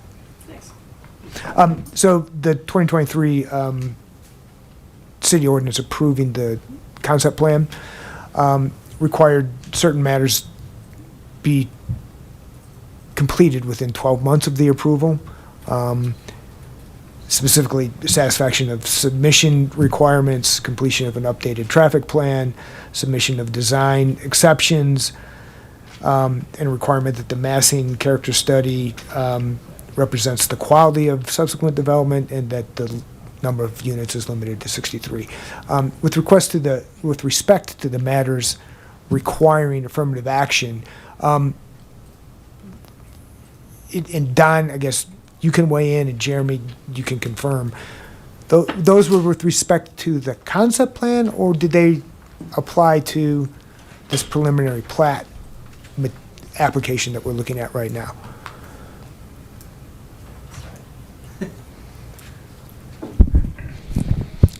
Chairman Height, Don Burchett, Planning and Development Services. What I would, I did not work on this project in 2023, so I spoke with the planner who did. I can tell you that my understanding of the conditions 2 through 5 was that these were items that the intention was that they be met at any final approvals. So that everything, for example, the traffic studies would be updated, that the exceptions would be approved, that, in other words, the approval of the concept plan was not granting any kind of variances or modifications to the standard because the design of that concept plan that was approved did not have the detail nor make a request to be granted a variance. And we wanted to be clear that no one would come back and go, well, we showed you the road was going to be in this location, council approved it, you have to let us put it there. That was the intention of those conditions 2 through. I think what probably should have happened, and I I'm as responsible as anybody sitting here at this meeting, is that we probably should have noted that those were not conditions of the recording of the actual ordinance, because item number 1 is from the land development code requirement that is standard for all ordinances that we approve for land development. But items 2 through 5 should have been listed as conditions of approval that needed to be met prior to final, or either prior to or at the time of final plat. So which backs me up to Mr. Terrell's opinion of the lead-in to this section 2, which says all of these need to occur within 12 months of approval of this ordinance. How does that figure in? Good evening, again, Chair Height, members of the commission.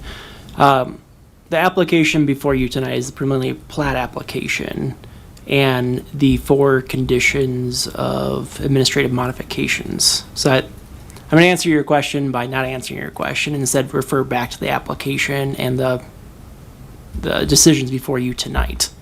So the commission's decision is not whether or not there's a violation of the concept plan amendment ordinance. The only time the concept plan amendment ordinance really comes into effect is whether or not the preliminary plat application you're looking at complies with it. Looking at the conditions, the updated traffic analysis, there was an updated traffic analysis done. It's in your packet. Submission of a design request extension for access spacing that did not conform to the standards. We weren't talking about that at concept plan amendment time. That's what we're talking at now. Massing and character study, which we submitted as representative of the quality. Again, we're not at that point yet. And then the dwelling units is limited to 63. I didn't do the math in the preliminary plat because I'm really bad at math, but I assume there's fewer than 63 units. There are only 61, but the issue came up for me, and why I'm raising this issue is when I was looking at the traffic plan and then looking at the 4 administrative exemptions. They seem to fit into 2 and 3. And when I look at 2 and 3, they seem to have a 1-year time limitation on them from 2023. And I'm looking at the traffic plan may squeeze in there because it was in August of 2024. And this was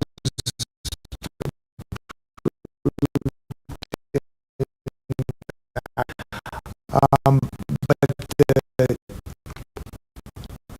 these design exceptions regarding access space, they don't really seem to be, but they are, they didn't come until November 2025, I think. So they would mainly, if I'm reading this right, your opinion is? Doesn't matter, just because going back to the first thing I said before I went through the items was that the application before the commission, the preliminary plat application, and the 4 requested modifications. Okay. Lawyers from the University of Michigan can differ on their opinions. The next issue I have is to bring Mr. Young back and maybe Josh Sherman to talk about whether or not a gravel road is workable, and then whomever else might have an opinion on whether or not, or how this suggested modification from 9 feet to 14.5 feet for the buffer zone could apply based upon Mr. Young's conditions that he suggested. Josh, you want to talk about the road first, if you're the right guy to talk about the road? Have you seen this proposal before? No. I think it was just put together this afternoon. Correct. Good evening, Commissioner Height and members of the Commission. Josh Sherman, Engineering Administrator with Public Works. Correct. I have not seen, nor as far as I know, any of the Public Works staff seen the proposed conditions that the developer has provided. Okay. Other than now, so I would only reiterate what planning has said, which is part of the requirements of staff was that a public right-of-way be dedicated in the east-west direction for connectivity, to meet the code intent of connectivity between this proposed subdivision and future development to the west. And with respect to dedicated roads, do we allow those to be partially developed and used as parking? Typically, no. So what's shown in the packet and what's in the plans for the preliminary plat are shown some future improvements of that right-of-way. But as of right now, those future improvements are not required necessarily as a part of this development, right? So build out of that right-of-way is not necessarily intended or a functional requirement of this development. More basically, granularly, is it permitted, if this is a dedication to the city, can a private developer then go ahead and partially develop it without some type of city approval or participation? We would certainly want to have some review and input on any proposed improvements within that right-of-way, yes. Okay. Thanks. Mr. Young, you more to add? Yes, I completely agree with Josh. The condition that I enumerated said that, and we can make this available to you if you decide you want to make this a condition of the approval tonight, is that we would endeavor to try to get it approved. And if it was not approved, then the project would be allowed to go on without this parking being there. Do understand we've got, I think, 182 parking spaces where 140 would normally be required. It shouldn't be an issue, but as a, part of our community, cohesiveness and all, we wanted to accommodate where we could. And so, to clarify one issue that a member of the public raised, which is that possibly, apparently, there's 3 unassigned surface parking areas in the development? well, if you recall from staff's presentation, there's actually 15. So there's 12. So you've got Spruce Street. We gave up 9 feet on the end of our property to recess 12 parking spaces off of Spruce Street. And then we have 3 additional ones at the bottom of the site. Okay. And then each one of so 33 of the homes have a 2-car garage and an 18-foot wide driveway that can also accommodate 2 cars. So there's a lot of extra parking So on the 4 site. more cars. Yeah. 4 cars, okay. Yep. Tons of parking. Great. Your second Condition? conditional offer, right, with respect to the buffer zone to move it to 14 and a half feet from 9 feet. Am I Right. understanding that correctly? Conditioned upon allowing within that setback, I call them appurtenances, a 3-foot wide patio, a foundation, and a egress window well? Yeah, so essentially what I'm saying is, so the face of the house, where the house is 2 stories, would be set back, 14 and a half feet, and an additional 10 foot, which is the required front yard setback. So the face of the house would be set back 24 and a half feet from the property line of the park. What would be allowed to extend into the front yard setback would be a front porch, unenclosed, 3 foot deep, a foundation under the front porch that would support the front porch that I could also incorporate into my basement living space there, and any steps up to the front porch. And then if we needed them, we could have some egress window wells that would, be in front there to support the basement. Okay. Don, is there a position on what the city allows in setbacks, front yard setbacks? Does that violate the setback by 3 feet?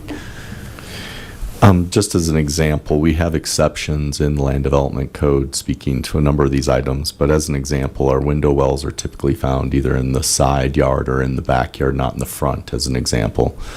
So our encroachment for a window well allows it to go into a required front yard or yard 3 feet.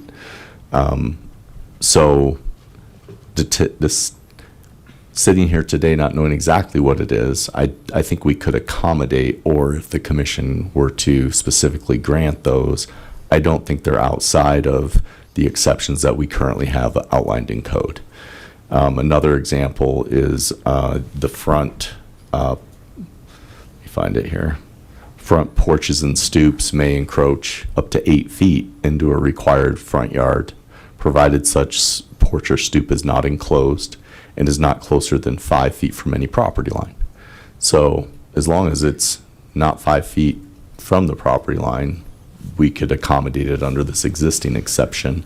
But if it was less than 5, then the commission would need to agree to that change.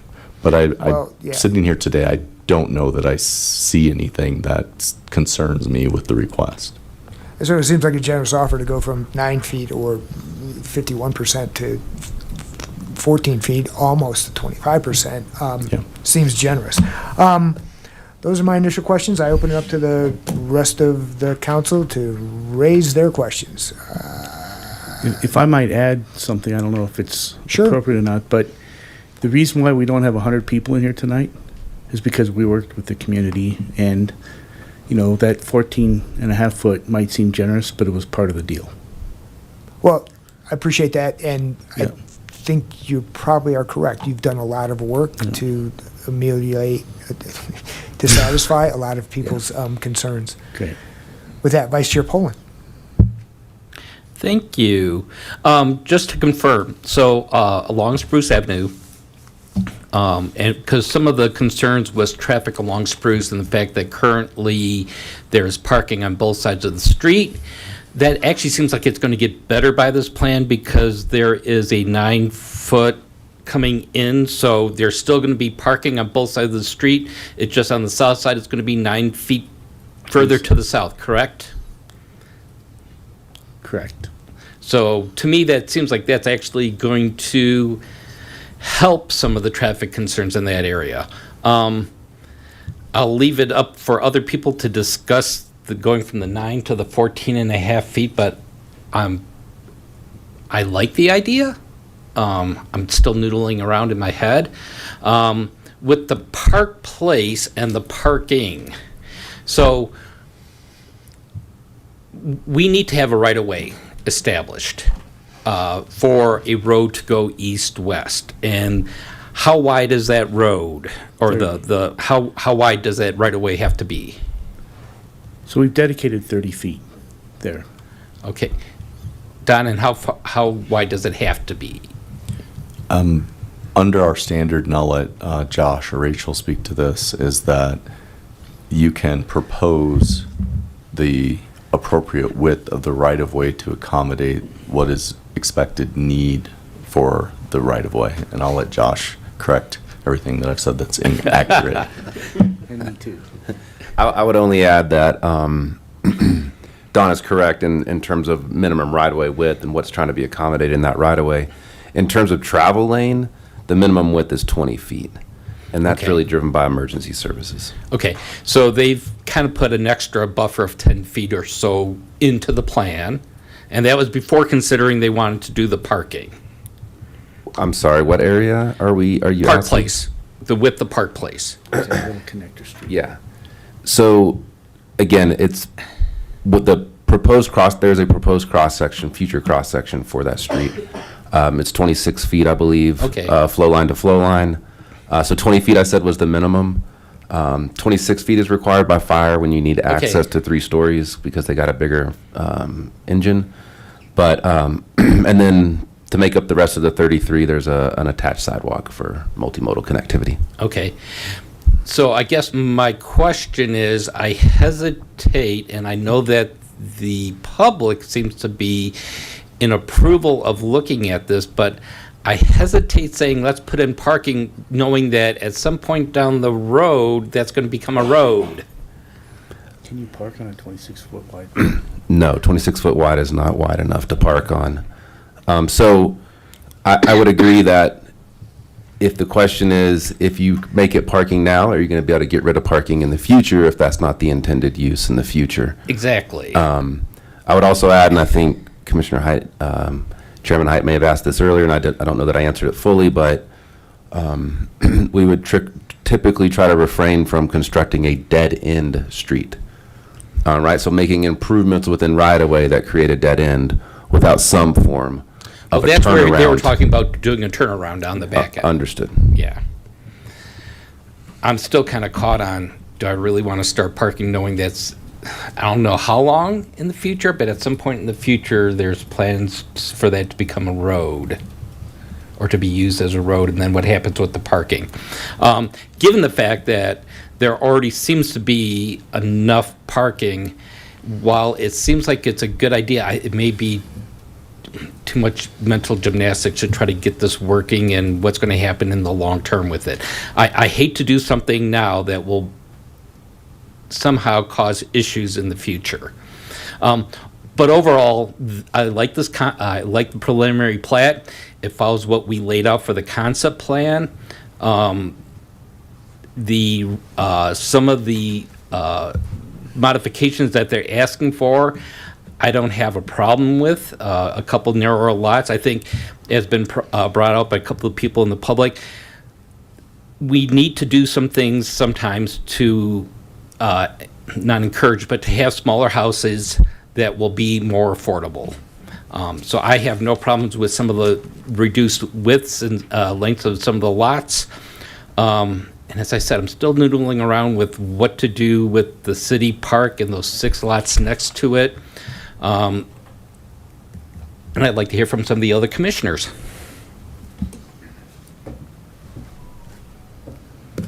I'm going to take the opportunity to ask Jeremy another question, which is with respect to administrative modifications. As I read, I think it's 1502-080B. Any property that used to be PUD, there are no percentage limitations, or the director has the authority to ignore, to make any adjustment. And this property, once upon a time, was zoned PUD. Do you see that? Do you agree with that? Good evening again, Chair Height. That is what the code says, and Grant confirmed it was zone PUD. But moreover, the one right before it, C, it talks about infill development, and this has been determined to be infill, which is not subject to that 25% requirement.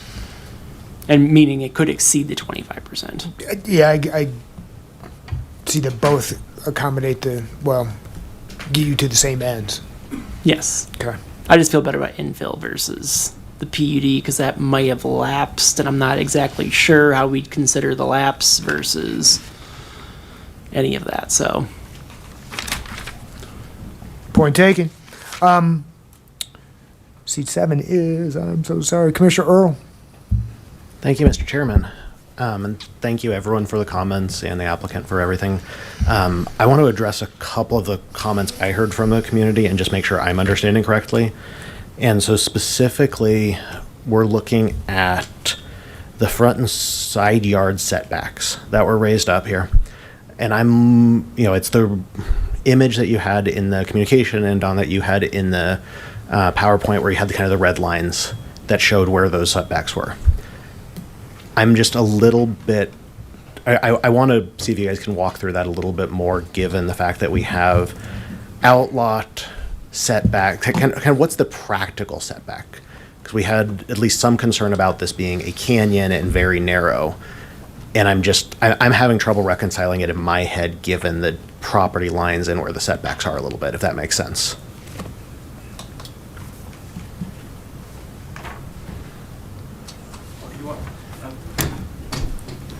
So typically, when we started this, basically there would be a center line where the property would be.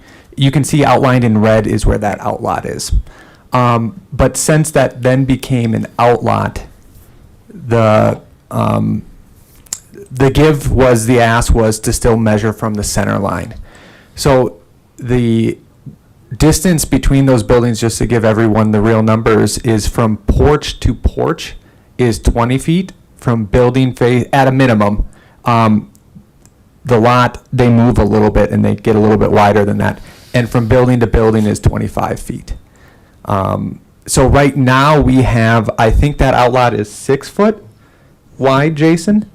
And then we have a setback. Yep, it might be, because 5 foot and then 1 foot on each side. And then a setback, and then it adds up to building to building, 25 foot. And so the 20 feet porch to porch, 25 feet building to building, that's what the code requires if that was not an outlot, if that was basically in the condo scenario. And I'm probably not saying. Yes, in the technically condo correct. scenario, and I would make the argument, even in this scenario, it could not be an outlot, and it could still be taken care of, managed in the normal way. Okay. So the setback really is kind of the technicality of the outlot rather than trying to make the buildings closer together. Yes, correct. Okay. And so still 20 feet is, I mean, it's not a lot, but it is what the code allows. We're not No, we're deviating not from the breaking code or here. anything like that. We're just doing so in a way because of the outlot. Yes. Okay. The park setbacks. Yes. At 14 and a half feet. I guess Mark, you said something in this last comment, and I'm trying to get the numbers in my brain here.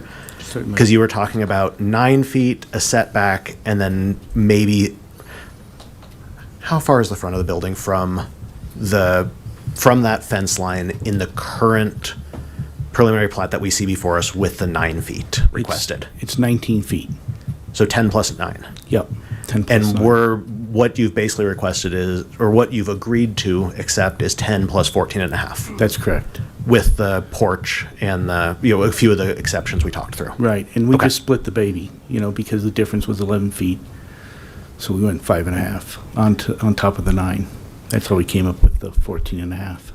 And if I remember right from, I don't remember if it was you or the architect that showed, the plan basically had fence, which is where we're measuring this. Yes. Tree line, Yep. sidewalk, property line. Correct. And so we're saying that fence, tree, sidewalk up to the property line is 14 and a half now. Correct. So the property lines all get smaller. Correct. The property Okay. shrink. And the outlot then, effectively the HOA's future outlot gets bigger. It gets bigger. That's Okay. right. Thank you. The other one, and I'm right with the vice chair on the Park Place, I'm concerned and confused about the parking. I understand the desire to have more parking. I get the commercial vehicle concern that's been raised by the community a lot. I'm very confused how that proposal actually works. And partly the timing here of you improving it when the right-of-way gets dedicated to the city, what it becomes, just the technicality of that, I guess, under the proposal. Let me explain for just a moment. So, this was not my idea. I met with the community, and this was their idea. I thought it was a good idea, and I'd like to do it if I can. And that's the commitment I made to them. And so I'll try really hard to get you guys to agree to do it. I mean, let me just point out that even if it's just temporary, if there's a burden, now I don't believe that there's going to be a parking burden. I don't believe it at all. And I told the community that. I think we've over-parked the site. But I also think that, it calms everybody's nerves, except for mine, and gets, puts everybody in the right spirit. And the reason why we don't have 100 people in the room tonight is because of the concessions I was willing to make. But even the community recognized that this might not be allowed. I mean, that's why in the condition it said, I'd make my best efforts to get this done, and if it can't be approved, then it goes away. I'd sure like you to try to figure it out and see if we can figure it out, and I'm committed to paying for it if we can figure it out. I guess and I appreciate that, and I appreciate the compromise with the community. I'm struggling with logistics of that more than I am whether it's a good idea or not. Because I like the idea. I'm a little reluctant to it being a condition on the development, frankly, as opposed to something I think you should do, which is a little bit of a different standard. Sure, and I'd like to remind you that the reason why we had to compromise at all on the park buffer was because we have these hard lines to the north, the south, and the west. And so when we had to put that road in, we took up park space, and the park department had originally agreed that they would contribute land to the road. And it turned out they couldn't because of our annexation agreement. They couldn't contribute land. So That's the only reason why we're asking for the modification to the buffer. And this was thrown at us at the 11th hour, this road. I was not happy about it. Plus, I lost 2 units. I think just on parking more broadly, so beyond the road, we've talked about, I think it was 180 spaces. Yep, 182. 182. Those are primarily in the garages, inside the units, correct? No. There are 121, I think, 121 in the garages. There are, I believe, 66 or 63. You got it? Yep. Okay, give them the numbers. Real numbers, 110 in the garages, 57 in the driveway spaces, 3 down on the south, 12 on the spruce. And so the 57, I think you just said, driveway 57 spaces. in the driveway. So those are, basically resident guest of that unit, but it's Yes. owned by that unit. It is not a public. That's correct. Space. So keep in mind what the purpose of these parking spaces are for, right? They're for tradesmen, deliveries, things like that. So when you've got, so those 33 units that have the long driveways, they have their parking for their tradesmen and stuff built in. So there's really only 28 units that don't have access to guest parking, right? 28 units. So if we supply for that, if we use the 0.2 units per parking spaces per unit, that would mean we should provide you about 12, I believe, units, no, 6 units. We should provide 6 more parking spaces, which we have 3 there. So there are 3 units, 3 at the lower part and 12 up on Spruce in the land that we've dedicated for that parking. So we've amply parked the place anyway. Understood, and I appreciate that. I'm really just trying to make sure that we're basically addressing what the community has raised concerns about. I mean, when I looked through the preliminary plat, I believe it meets the criteria that we have to review. I believe the variances on the lot width, the transparency, and the front set yard side backs, I'm okay with those. Frankly, I'm not too concerned about the 9 feet, but the 14.5 is even better. On the landscaping buffer, it's really the Park Place parking. I'm just logistically struggling with recognizing that it is an attempt to provide a solution above and beyond what's required. I'm having trouble wrapping my brain around how we do that from a condition standpoint. But Understood. I'll go to other commissioners for questions and appreciate you being so willing to talk through it with us. I won't.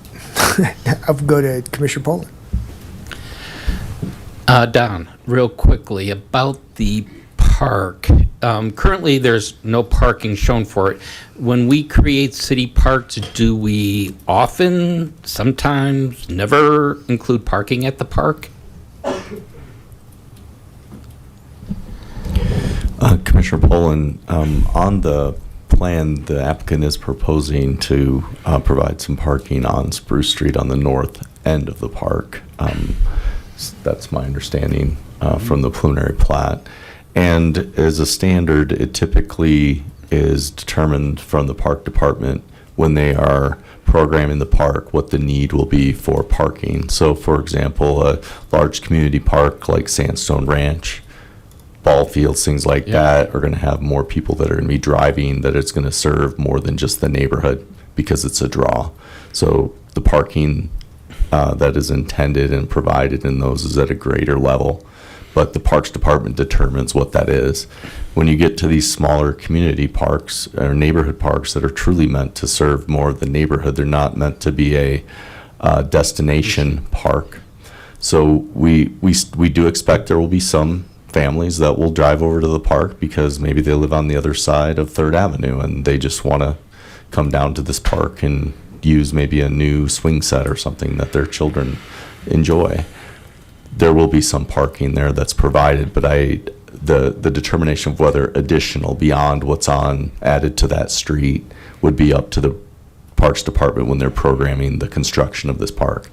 And my understanding of the way that the programming works is that the Parks Department works with the neighborhoods and invites them to help to design and understand what they feel they need in the neighborhood, not just what somebody who's sitting in an office 3 miles away thinks is the appropriate construction for that park. Okay, thank you. I have a second question now. This is in regards, looking back again at Park Place, but we're looking at the preliminary plat, and there's going to be a final plat. And I kind of am antsy about trying to do something about this in the very short term here tonight. I'm just wondering, what kind of differences can appear between a preliminary plat and a final plat? And is this something that can be evaluated by staff between the two and then added to the final plat if it's deemed appropriate?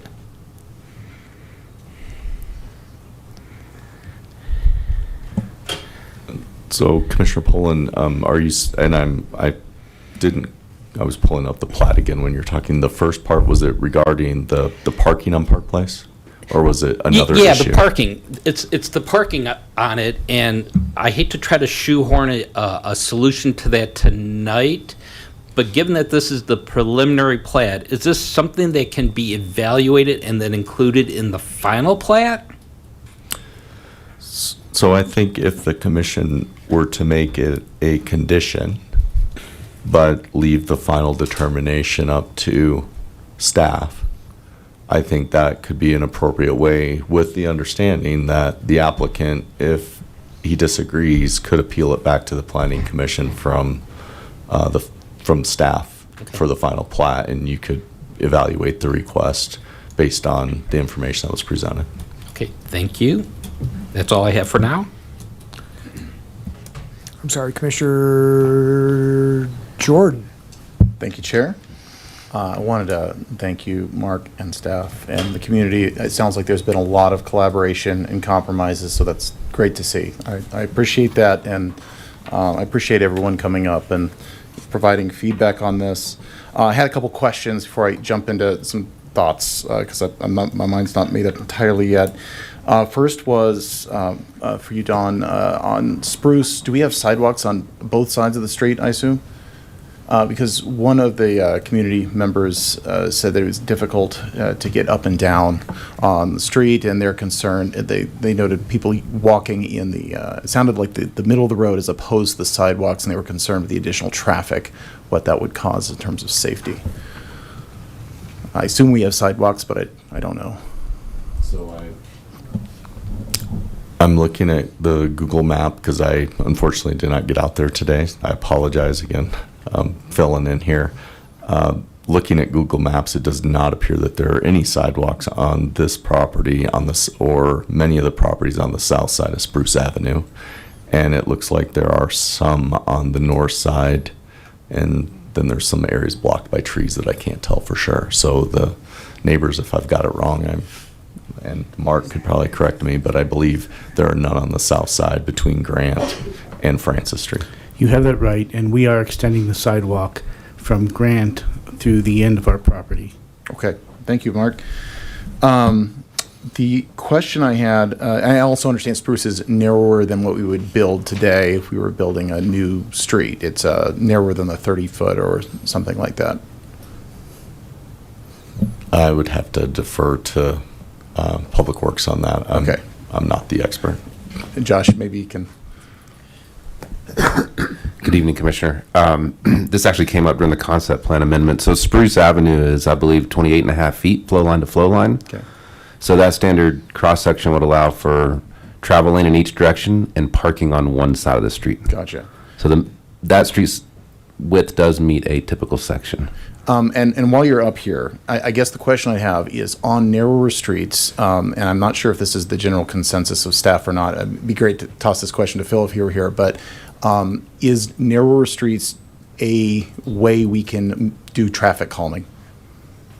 Certainly narrowing street sections is a way to achieve traffic calming, yes. So I did look at the traffic engineer, or the traffic impact study. It looked like there was another 45 new weekday AM and 51 new weekday PM peak hour trips that we were expecting, and looked like, based on the assessment, that we think Spruce can handle it, but I assume this wouldn't be cars necessarily racing up and down if the Spruce is narrow as it is. Correct. The traffic study, I don't know that it did a speed study, but Gotcha. the traffic study did evaluate, and what you referenced in terms of the additional estimated traffic volume sounds like what I recall. So the other thing, and this is also on transport, because this is a denser development than what's around it, what do we have in terms of like bus stops and bike path access?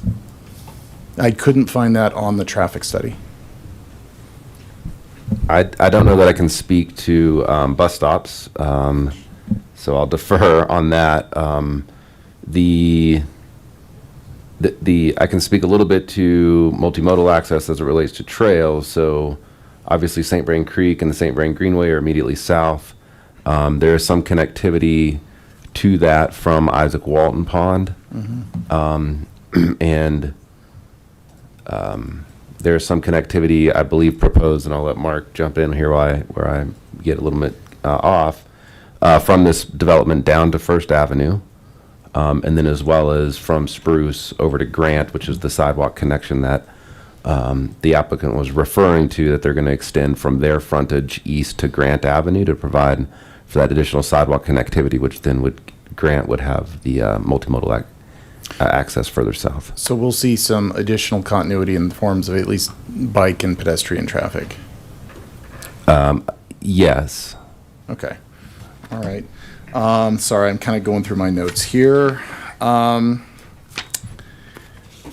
the fire access and whatnot, I know we're kind of tight in the middle there. I assume that the fire department has reviewed, and pardon me, I thought that was in one of the attachments, but we're good from their perspective in terms of access with all the equipment that they would bring in. Yes, the fire department has reviewed these plans. And what about the narrowing of setbacks? Does that pose any additional fire risk of fire moving from building to building? I'll take this one, even though. Sorry. I'll play fire chief for a minute. What I would say is that my understanding is that because of the building code, these units will be sprinkled. They will have to meet when we adopt this year the 2024 building codes. They will meet the newest standards. There is always a risk to our community in the event of any kind of major wildfire or natural disaster, and whether or not these are hardened homes or not, a natural disaster could take out the best constructed project. But from the standpoint of the review from the fire department, they have looked at it for both their access and their ability to set up their units to be able to fight a fire in this area if there was one, and they have found that it meets the minimum requirements that the code sets for them to have access and be able to provide service in the neighborhood. Okay. Well, I appreciate you all fielding those questions. Let me just throw out my thoughts, and then I'll kick it back to my fellow commissioners here. I guess firstly, with regards to the modifications, I think that the lot width, I don't have any issues with. I think we do need some variance in size of units to cover a variety of different affordability situations. As far as the setbacks, if the fire department has reviewed, we don't feel like we have an issue either getting equipment in there, and we'll have sprinklers in the units. I'm not too concerned about those setbacks because it looked like they wouldn't negatively detract from the appearance or anything like that from the, let's just call it the neighborhood facing aspects of the development. It looked like it was more a kind of a clever compromise to meet a lot of different competing needs. So I appreciate that. As far as the transparency, I'll echo fellow commissioners. I think, garage is opaque, it's fine. The park buffer, I think that what the community has said should be heard. It sounds like that, Mark, you're willing to work with that. I think the 14 and 6 inches, if we can find a way to work that in, I think we should. That's my opinion there. And then lastly, I noticed that I will say this is not going to impact my opinion, but looking through this would be the criteria evaluation point 3 when we talk about it's compatible with surrounding properties. I noticed that of all the public comment, this didn't come up. So again, this is just me saying something real fast and then I'll move on. The appearance of what's been shown does not seem timeless in a sense that we'll look back in 100 years and think it fits in. And I understand that we're approving the plat and modifications, and I'm hoping that in between now and any future development, we can maybe work on some of those materials so that they blend in a little bit better. But that's my 2 cents and will not impact my vote tonight. And that's all I had. Thank you. Mr. Ahmad, Commissioner Ahmad. Okay. I just wanted to, because there's been some discussion on Park Place, put my 2 cents in on the Park Place issue. And something I noticed looking at the cross-section of the right-of-way, we are at, it's currently specified at 26 flow line to flow line, 26 feet with a 5-foot sidewalk. And I believe it was established already that 28 or 29 feet would provide one-way parking, right? That might be a question for someone with expertise in. Yeah, 26. But I am curious, I guess the main question is, would we be able to have a sidewalk rather in the road right-of-way in the park area? I don't know if that's something that would be doable, rather than dedicating the road right-of-way and then being able to dedicate some of that right-of-way for parking. Is that something that's workable? So I can address the first part of the question. Yeah. I'll refrain from addressing the second part of the question Understood. since I don't want to speak for the Parks Department, but 28 and a half feet, it was the dimension for flow line to flow line for 2 travel lanes and parking on one side. Okay, so with a 33 right-of-way, it's potentially feasible to have a 28 and a half flow line to flow line, roughly. We would also want to maintain the multimodal access, which is the sidewalk. Okay. That is also shown within that 33 feet. That, I guess, so there wouldn't be a precedent for moving that multimodal access to the park area? Or? Just off the top of my head, one of the challenges that you may run into is that the park does not abut the adjacent right-of-way, so there's another lot that would, you couldn't fit that entire cross-section through. Okay. If I'm describing that very well. I on the screen, you can draw. So I'm not going to draw. On the screen. Here. We can go to the other. There was a. You draw. So what I believe Josh is describing is that if you push the sidewalk onto the city property here, the adjacent property, this lot, yes, the sidewalk would have to either come down or it would also have to go on to this other lot, which is already narrow. Understood, okay. Yeah, thank you. Did I? Yes. Right, okay. Yes, thank you. Okay, that makes sense. I That thought you literally meant draw. I was like, I'm not sure. I just wanted to say that once we dedicate the land to the parks, they can do whatever they want with it. Yeah. But I can't eat in to the park space anymore, right? Makes sense. I was just trying to think if there was a way to include the parking, since I know parking was a point of contention here. And then I guess also just to clarify for me, I know that traffic generated by the site was a concern. It does seem from the traffic report that it notes that it was consistent with background conditions. I don't know, would it be too much to ask to define level of service B? I have my traffic guy here if you want. Yes, I would defer the traffic question to their engineer, if that's okay. Good evening, Commissioners. Brian Horan. I was the traffic engineer on this project and the co-housing project. I've been involved with this site for a very long time. Could you repeat the question? I'm just wondering, in the traffic report, because a complaint was brought up from the community about the traffic and how this potentially could impact it. Just to be sure that the report states level of service B, I'd just like to understand what that actually means for the traffic in the site. Level of service B? Yeah. So we, as traffic engineers, look at basically an A through F scale. So typical with schools, A being the best, F being the worst.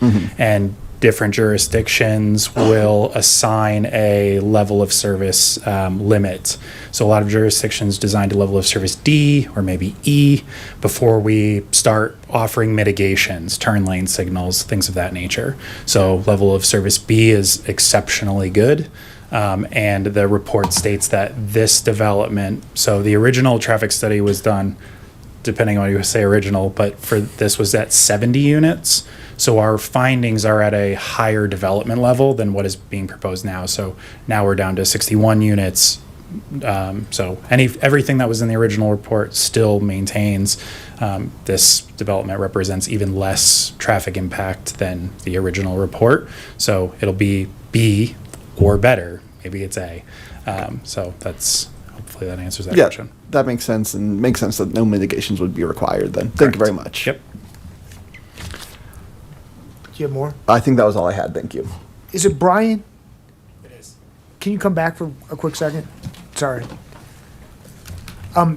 It's your updated traffic report? Correct. Because you've been around for forever on this project? Correct, yes. And the report that I'm looking at, August of 24, I believe, updated something from earlier, where you went from 70 units to 63 units. Now we're at less 61. impact. Now we're at 61, even lesser of a lesser impact. My question was, in one of those concept plans, there were three loops, if you will. Now there's only two loops, and the lower loop is, I want to say, an alley standard. I might be saying that wrong. Built to be an alley. My question is, the reconfiguration of the road and whether or not it's an alley, does that impact your analysis at all? Or is it just number of units? I would say number of units has the biggest impact. Right, what we're trying to determine is what off-site requirements would need to happen, turn lane signals, that kind of thing. I think the on-site layout may affect how we redistribute to the access points to the public network, but in terms of how it flows within the site, I've worked with the design team to just make sure that we're not causing any conflicts. Staff does that as well. So a long answer for the units is the biggest impact. The number of units is the biggest impact to the roadway. On-site is a little more for distributions. That didn't have a significant impact to our findings. Okay. Then this description of the northern loop is a street, but the southern loop is, I'm going to misquote it because I don't have it on top of my head, built to street standards but treated as an alleyway. Do you know what that means? Were you part of that decision, that design protocol?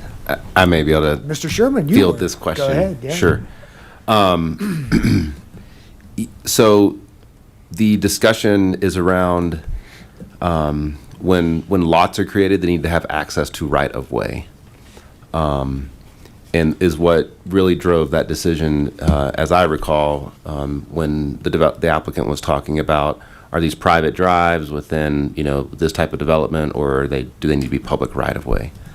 As Don described earlier, with public right of way, we can look at what does that minimum right of way section need to be to accommodate the minimum improvements. So in this case, the minimum improvement to the lower loop within the right of way are just the traveled way, so curb and gutter to curb and gutter. Maybe the best description was what I heard earlier, is the right of way has been deconstructed a bit, so that multimodal access is that is traditionally provided within the right of way is being provided within the development, just in a different location, right? It's those sidewalks that are bringing users to the front doors. Those aren't necessarily within the right of way, but they're within the development. Got it. And I think the comment was, I think it was from Mr. Jones, that deconstructed, but the reconstruction is a little off in terms of if you account for all of the amenities that were in the originally construct or to be constructed road, now deconstructed, reconstructed. You have less tree roads or tree lawns. You have less sidewalk. More granularly to me, particularly looking at note 6 in the plat, and then looking at some other stated exemptions because the road is an alley, setbacks change, and I think that's it, that the setbacks change when you call it an alley as opposed to a street. Is that correct? Are the setbacks the same? It's the setbacks from the property line or the right-of-way, I believe, whether that's an alley right-of-way or a street right-of-way, the setback is from the right-of-way. The difference may be what we call is whether it's a rear setback or a front setback for a rear-loaded product onto that alley or right-of-way versus a front-loaded product onto that right-of-way. And so plat note 3, which caught my attention, was it said, the lots 5 and 6 of block 5, which are, I don't know why they picked out those 2 lots. It would seem to me that the entirety of all of the multifamily lots would be exempt from the footage under 1507030E2, which basically says attached residential dwellings, townhomes in particular, the minimum street frontage is 20 feet unless access is from an alley, then they're exempt. So I believe lots 5 and 6 of block 3 are of block. Oh, I'm 5? sorry. Lots 5 and 6 block. I'm looking at these. 5, you can't read it. Block 2. Block 4.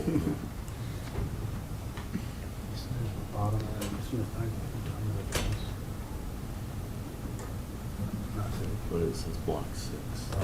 Oh,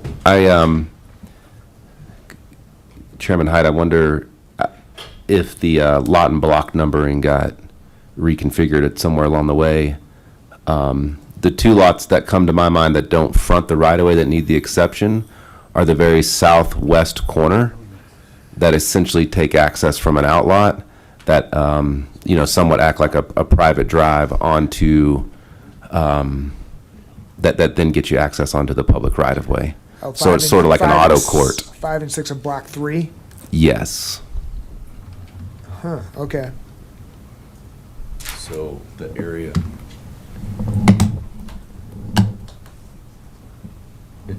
Josh was talking about these 2 lots right here. The block numbering must have gotten changed at some point, but it's these 2 lots. They have an outlot in front of their property, so they don't meet the requirement for the frontage requirement on a public right-of-way, the width requirement. So that's what that note is talking about. So our code says if you're on a street, you have to have, I'm making up a number, 25 linear feet of frontage on a road. It says 20, but go ahead. Okay, well, sorry. You were Yeah, close. I'm pinch hitting here today, guys. You guys are lucky I'm hitting anything right now. But so what that is saying then, that exception is that this lot, we know does not have the required frontage on a street, and neither does this one. And it is an outlot that gives them access. We could have said, hey, give us the right-of-way give it to us as right-of-way. But then when we're looking at it from a maintenance and taking care of it from a city standpoint, having a dead end that only serves 2 lots is not an efficient way for us to maintain service. So we asked that be put into an outlot and said that we would give them that exception. And you took that. I took it. You had no choice. Okay. Well, that explains a lot. Yeah. Help me clarify what we were doing, and was that the reason we were treating this as an alley? But it's a different matter altogether.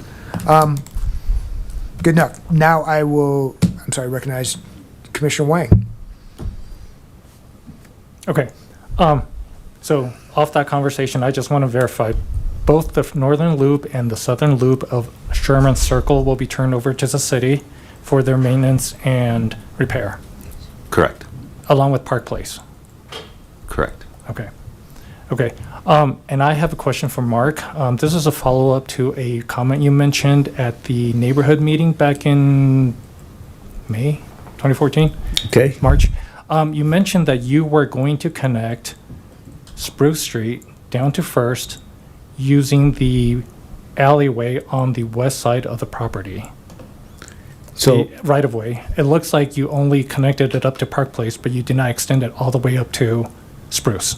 So I don't know, I don't have access to that alleyway. That's not ours, and I don't even know how it's governed right now. It looks like, according to public records, that is an actual connection that's available. So can anybody address that? Because we looked into it when we were trying to make our backup, our turnaround for the cars. Let me put up a drawing that might help.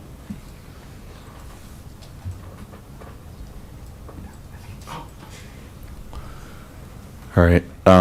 So when we were doing the annexation for the 150 Francis Street, the adjacent property over here, we identified and worked with the county to determine that the city actually annexed in, and we technically have control over the right-of-way that exists for an alley that is shown, that goes all the way from Spruce all the way down, actually further than there at the corner of this property, actually continues further south.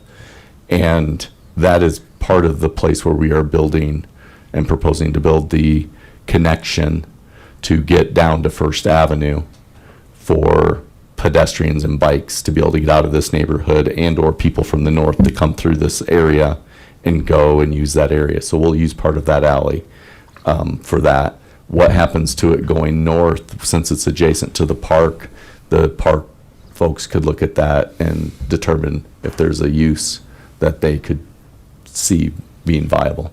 Okay. And I was looking at the records. It looks like that right-of-way dead ends at 1400 First Street, and it continues to First. So have you talked to the Hildebrands about using their property about this? So I could probably find it if you want to move on to another question. But my recollection was that when the Hildebrands came in and were annexed, in the annexation agreement, there was language related to that they would work with us to be able to accommodate a future trail to get down to that First Avenue. Mm-hmm. I can try to find that in the annexation agreement. If you guys want me to look that up, I'll do a quick search, see what I can find on that for you. But that's my understanding, is that we ensured a way for it to be constructed. Whether or not it exists today, I can't tell you that. Okay, and as a follow-up to that then, currently there's that community path from First to Francis Avenue through the Hildebrand property. Mhm. Once this north-south path is built, do you know if they're going to close the east-west part? I don't. That's not the intention. That east-west access was also acquired at that same time through the Hildebrand annexation. Okay, so once Park Place is built connecting to Francis, that east-west connection will not be closed also? Correct. It's a soft surface trail on the Yeah. north side of the railroad tracks from First Avenue over to Sunset Street. That's what you're describing? No, there's a little U-turn. You jog north on the from First, you go up north from the 1400 First Street, and then at the southern end of 150 Francis, it jogs to the west and connects to the dead end at Francis. Right now, there's a path that comes off Francis, comes across, Mm. and then drops down. Drive that? And so No, that's a community path. People bike it, walk it, run it. Like, Yeah. it's a very nice path to connect. I don't think the intent is to close anything off. And actually, to Don's point, I believe, if I recall the annexation agreement, it talks about the Hildebrands being required to dedicate a north-south connection from Francis Street to First Avenue, is actually how it's described. There's a similar one already in place if you, what's the street to the west? Scroll out just a little bit. No, you're okay. Thanks for driving. From Vivian Street south to that east-west access I was describing before. Okay, yeah, I noticed that there is another one connection there too, but there's one that connects from First through the Hildebrand property to Francis, and that will not be closed. I honestly think that's a social trail right now. Yeah, and that the that's what easement it may is. not be in place. Okay, And that the so intent you're- would be to get the easement in place. So then you're saying that the connection north-south is in place, but the connection to Francis will not be there? So go back to your map. Here's another question, because I was going to say, if people are going to be, if that section is closed and Park Place hasn't been extended to Francis yet, people are going to be biking through this neighborhood, through the Sherman Street, right? Through the Bond Farm neighborhood. And if they're going to do that, they're going to be going through the alleyways, or the southern lip of the alleyway to access it. The proposed southern right-of-way. Yeah, I think that's acceptable. okay. Thanks. Anyone else? Commissioner Lang? Ooh. I said your name. There you are. Thank you. Mr. Young, I was just looking at the block of houses to the east of the proposed park, and what's it, 6 looks like. I still don't quite understand the landscape buffer. By code, it's supposed to be 20 feet, right? And then, Yes. what was the thing?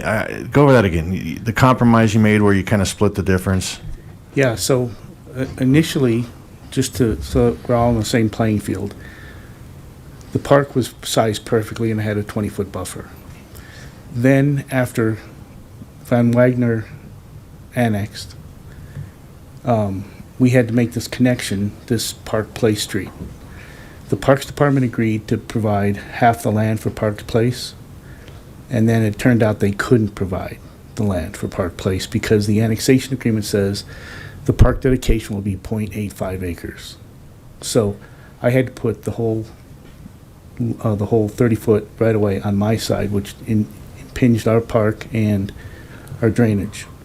So the compromise that we worked with staff was to narrow the buffer to 9 feet, which put enough land back in the park to be at that 0.85. In fact, we're a little over. It's like 0.856 or 865 or something like that as our dedication.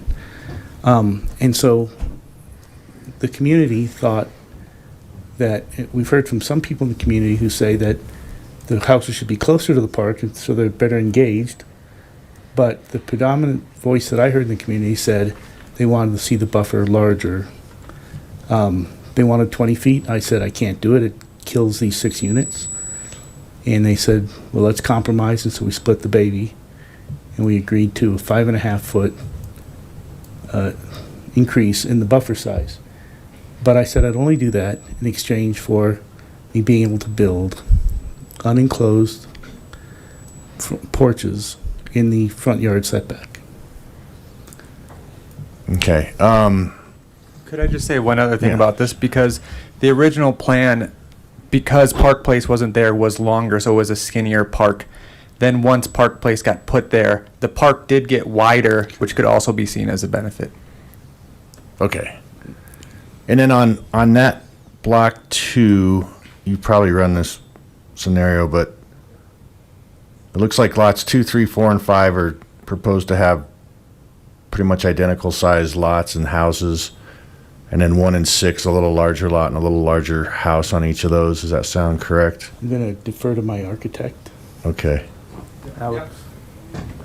Thanks.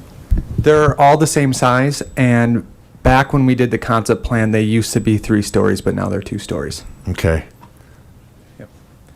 And the reason why those lots are bigger is the turning radius needed for fire apparatus and road widths and all that. And I lost 2 units Okay. to the turning radius in the Park Place. So if you tried to make that park just a little bit fatter even and shortened your 73.5 foot property lines in that block, how would that impact you? Pretty severely in terms of If we want to make the park shorter, wider? oh, yeah, see so the orientation of the homes right now if you make it any wider, it's got to crunch into the house, right? So it's got to take away developable square footage. And the way that, if what was described to me is if we had to go to the 20-foot buffer, we would have to put the living space up on the second floor, like the kitchen and stuff like that. And so you'd enter the house at the bedroom level, which is a little weird. And plus, it doesn't, I mean, if you looked at the drawings we had showing the comparison between the two, I mean, I don't think it's going to make one lick of difference to anybody using the park, that if the houses are 24 feet away or 19 feet away. I mean, Okay, that's a good comment about the turning radius there, so that it's not so much that 1 and 6 are bigger to afford a bigger house necessarily, No. it's just, okay. I'm not even sure the houses are bigger. I don't think they are. They're all the same size. When I look at attachment 3, and I look over at that table, lot area table, you got. Oh, the lot, lot's okay, bigger. that's just talking about lot sizes. Yeah, that's just lot sizes. So have you guys proposed house sizes yet, or you just kind of, Well, we've designed houses, and you've seen pictures of them. yeah, I know. We have a matrix that's there, but I don't think that's, I mean, one of the things that slowed our project down was our first submittal for our preliminary plat.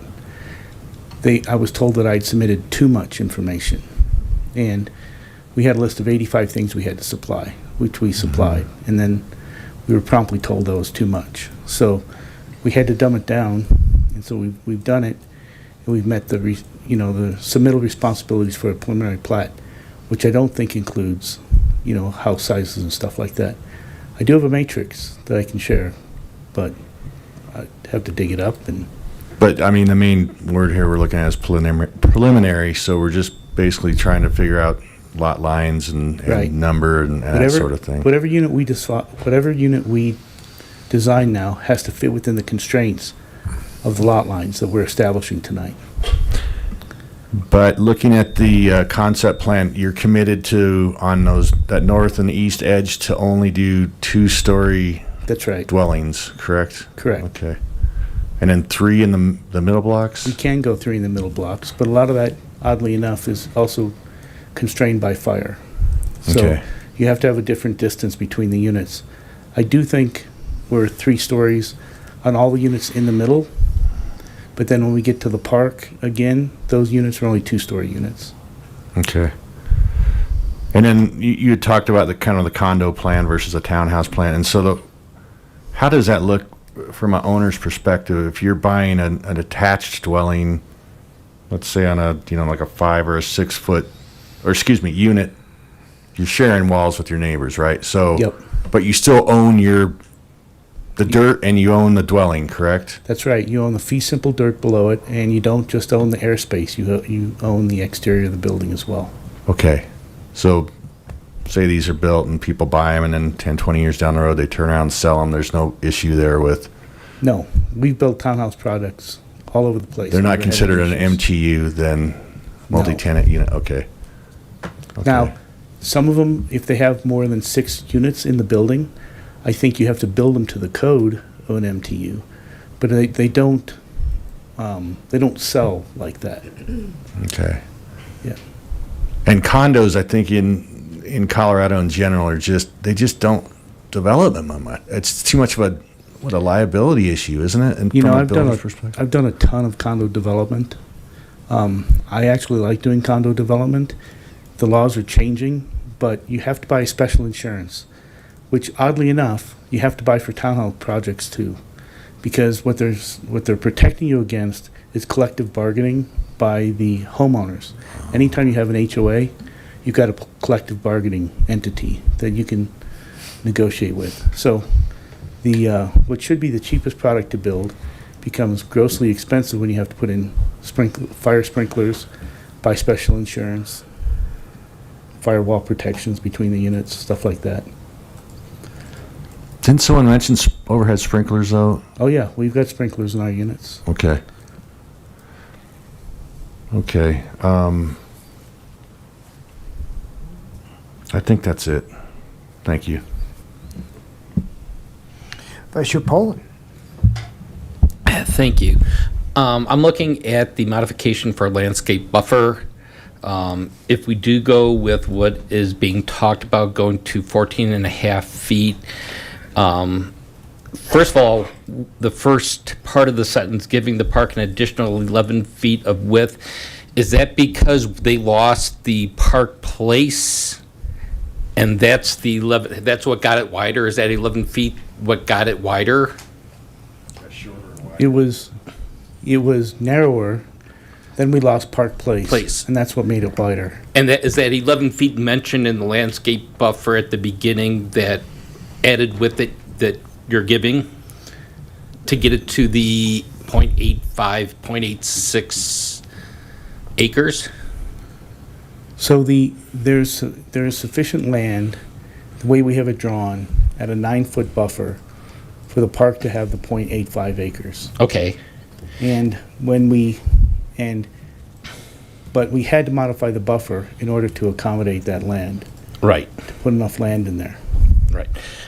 So my question is, all we have to do for this modification is change it from saying reducing the landscape buffer to 9.5, or reducing the landscape buffer to 9 feet. It's going to be reducing the landscape buffer to 14 and a half feet. Okay, 14 and a half feet, correct. That's right. And then, I don't know if this is a Jeremy or Don, do we have to put in there the provision that he can build the patio / porches on that? I want you to. So that you're covered. Yeah, I don't want to get in an argument 2 years from now. And Don, what what would that look like? What would that terminology look like? I have it written out very nicely right here. Just so you know.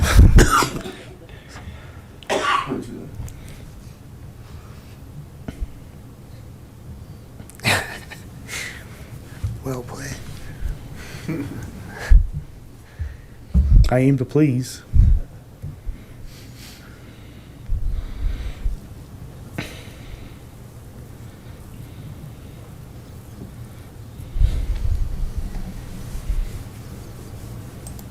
It would not hurt my feelings if you left it at 9 feet, but with respect to the community, I did promise them 14 and a half. That you would try. Yes, well, I think I said more than try. Jeremy, if we make it conditional, that he would get a 14, we'd agree to a 14 and a half foot setback if he could get permission to build a 3-foot unenclosed porch and a foundation and a egress window well. But it turns out none of that is approvable when it gets in front of DRC. Can we have it come back to us? Can we make that condition? If he can't get the approval that he wants, can we then ask that it come back to us to consider it again? To make it 9, to... Commissioner Hyde, I think you can make this, I think you can add this language about the porch and stuff into this, and it becomes gospel once you guys approve it. I think Don's ready to.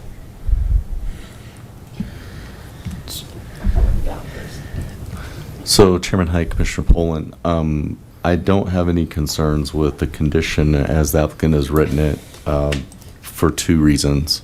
One, the property line has a shared property line between the outlot that's going to be owned by the HOA and the private lot that'll be owned by the homeowner. And there, on the preliminary plat, there are no easements in this area. So with the condition, as I understand it, any improvements that are built with this house would be within 2 feet of the new location of this property line. So the property line, this west property line, would shift over and be approximately 5 feet from the home. This would allow a 3-foot encroachment, which would be then 2 feet from the property line, give or take. I don't see an issue with that. So if the commission is amenable to getting a larger buffer, I don't foresee that this would cause us a problem in the construction or any other rules that we have. Don't make any help out there. Okay, thank you. Okay, you know what? I'm going to make a motion, and we can continue to debate things after it, but let's see if this will fly. I do find that this meets 1502.055 of the Development Code, 1502.060 E2 of the Development Code, and 1502.080 B7 of the Development Code. I think I got those numbers right. Finding that, I am good with the first three modifications. So what I would like to do is approve PZR 2025-14B with the modification to the fourth modification of the landscape buffer and reducing the landscape buffer to 14.5 feet in the form of a trade and allowing, well, I guess I would like to include the text as it is with Don. Which would say unenclosed front porches of no more than 3 feet, stairs to the entrance, egress window wells, and the foundation of the homes to be built along the park shall be allowed to encroach into the front yard setback. Okay. That is my motion.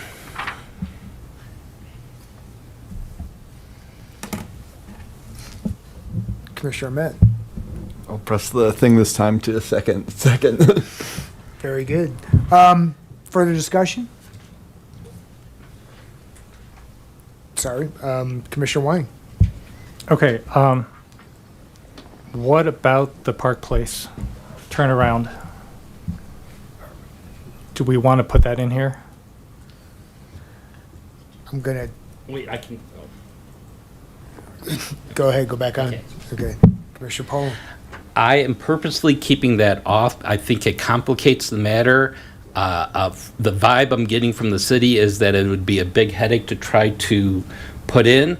I feel good with the fact that we're making the change to the park landscape buffer side, and that the additional parking, while maybe nice, is too complicated to try to fit in at this time. So that's why I'm keeping it off. Okay. To me, it's a cleaner passing at this point. Okay. I have another question for Don then. In this 0.85 acres at the park, if Parks Department decide that they want to build a parking space, can they encroach into that 0.85 acres? Yes, the park folks can design their park however they seem fit, and if they feel that based on feedback from the neighborhood that there needs to be additional parking, they could build that on their property. Yes. Okay, so the community can request additional parking inside that 0.85 acres when they're planning for the park. Correct. So my understanding of how the Parks and Open Space folks work is that when they get ready to start programming to put together an estimate to go into the capital improvement plan for the city, they will work with the community on trying to determine how that park is going to be programmed, what amenities are going to be provided. The parking could be a part of the amenity package that gets constructed. It would just use up the money that they have for parking versus landscaping or another place set or whatever the amenities were that because obviously our budgets for a park are not infinite, right? They will set it at a certain amount, and then they'll try to plug and play and get as much as the neighborhood wants in that park with the money that they're allotted. And so they could use it for parking. Okay, thank you.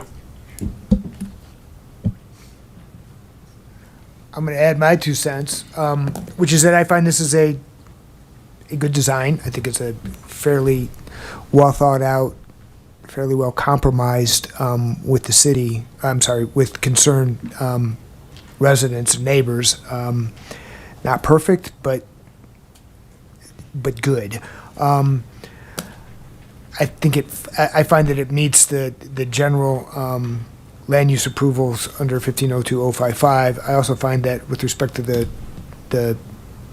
administrative modifications, that the lot width, is part of a creative design. It's arguably the least deviation from the standard to afford relief. That's a weird one because it's somewhat self-imposed, the relief that's being requested based upon the number of lots that the developer would like to get. With respect to the transparency and the garages, I think that that's a fine compromise and a unique design. I wanted to confirm one thing, though, Mr. Young or Alex. With respect to the second floor, I thought I read or understood somewhere that you've increased the transparency, a little bit more glazing on the second floor. Alex, that's you, not me. Yes, well above code. On the second floor, Yes. in the back, facing these, on top of these garages. Yes. Thank you. The setback requirements and then the landscape buffer, further modification proposed by Mr. Young is appreciated. So that's where I sit. I will recognize Commissioner Earl. Thank you, Mr. Chairman. Thank you to the Vice Chair for the motion. I support that. I will vote for it. I'm still hung up on Park Place a little bit. I would really encourage you, Mr. Young, even though it's not a condition that's attached here, that you work with the city to see if there's a way to have that be used as parking and graded. I recognize we're not imposing that, or the motion that's on the table does not impose that condition. I still think you should work to do that if possible. I also would encourage both you and the city staff, when we're looking at Park Place in the future, and I recognize you can't commit to this tonight, nor am I asking you to, that at least in places, if you could move the pedestrian access into the park or into an area so that even if you can't have parking on the entire right-of-way, that there are areas that you can to help alleviate this concern in the permanent state too. And I know I'm just thinking this in my head. I am not an architect. I'm not an engineer. I don't know if it's possible, but I would really encourage you guys to look at that when you're doing that, when you get to that point down the road. So, thank you. Very good. Interesting. Vice Chair Poland. Okay, I would like to modify my motion. Instead of PZR 2025-14B, what I would like to propose is PZR 2025-14A with a change to section 3.4 and have it be the text that was included as the condition.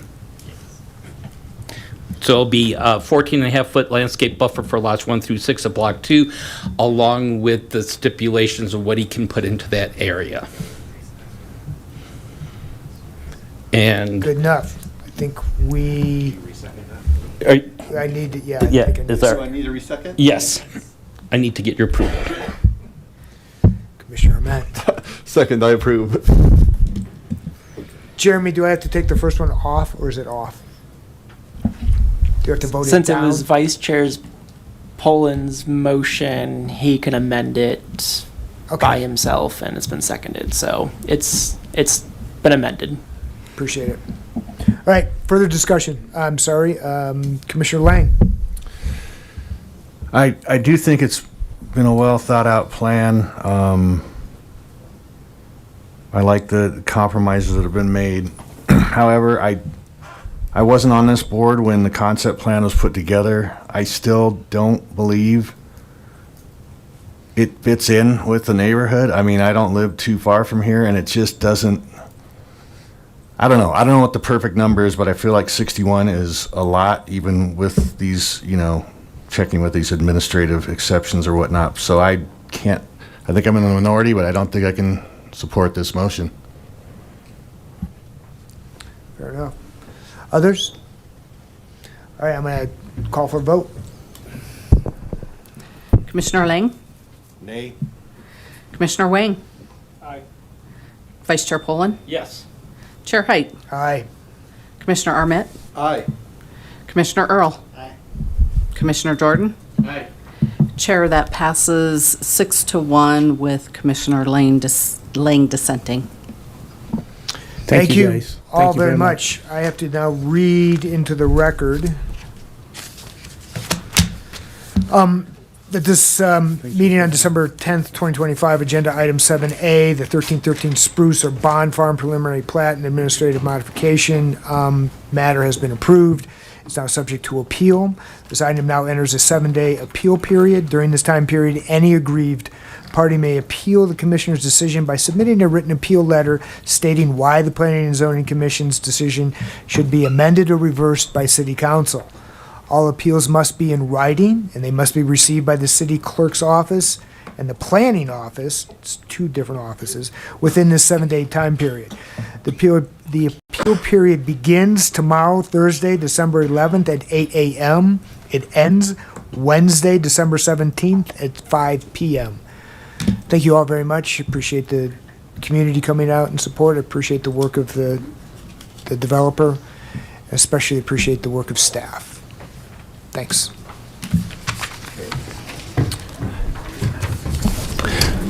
Chairman, somebody left a pair of glasses here at the podium, so if they're yours, please come up and grab them. You're the 4th person to note. Glasses?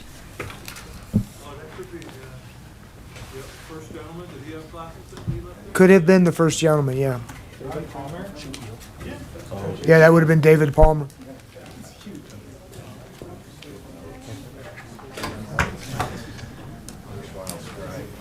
All right, moving forward, the agenda item 8 is final public invited to be heard, again on matters not associated with today's agenda item 7.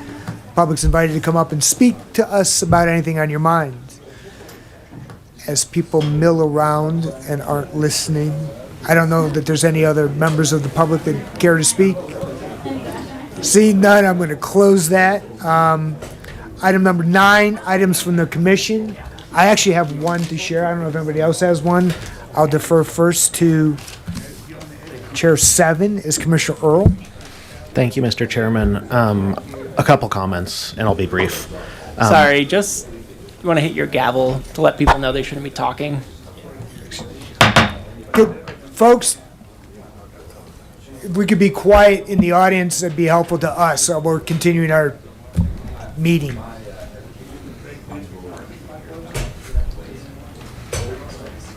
Josh. Go ahead, Mr. Earl. Thank you, Mr. Chairman. Really just want to echo, I think, some of the comments some other commissioners have made. I'm really grateful we had so much engagement from the public on this. This has definitely been, I've been on the commission since January. This is the most feedback we've gotten in a meeting, and I think, frankly, the most productive feedback we've gotten. And I appreciate the applicant, the city staff, being so willing to engage. I heard from several of the commenters that city staff sat down and walked through different parts with them. I haven't heard that before in the last year. I know that's something, Grant, Don, that your teams do on a regular basis, but I really think the fact that the community recognized it speaks to how much your staff worked to do that, and just want to recognize that and appreciate you all for that. Other thing I want to bring up is the comments from Mr. Dalal that were earlier about, efficiency, about, just the length of time. And we know that that is not entirely our processes. It is some of it's the applicant, some of it's just the way this goes. I would certainly be interested in entertaining a discussion in the future about how we can, without really compromising the approvals, the ensuring it meets the code or anything else, how we can make some of that more efficient. And I recognize that's something staff is doing already. This is not a request that, you've never thought of this idea or that you've never done it. But I do think it's worthy of a discussion at some point in a study session in the future, at least my 2 cents. But thank you, Mr. Chairman. Thank you. Vice Chair Poland. Well, darn, he took my thunder.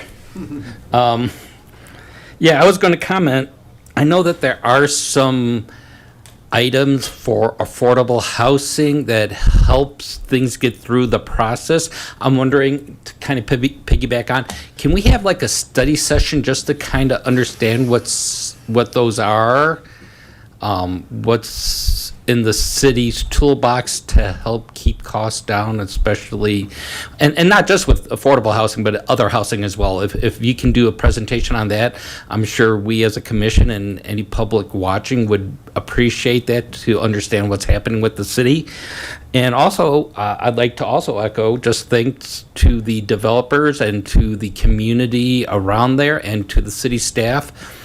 I've been here slightly longer than 1 year, and I want to say that this is probably the most open communication between developers and the community, and trying to and working together to come to a resolution.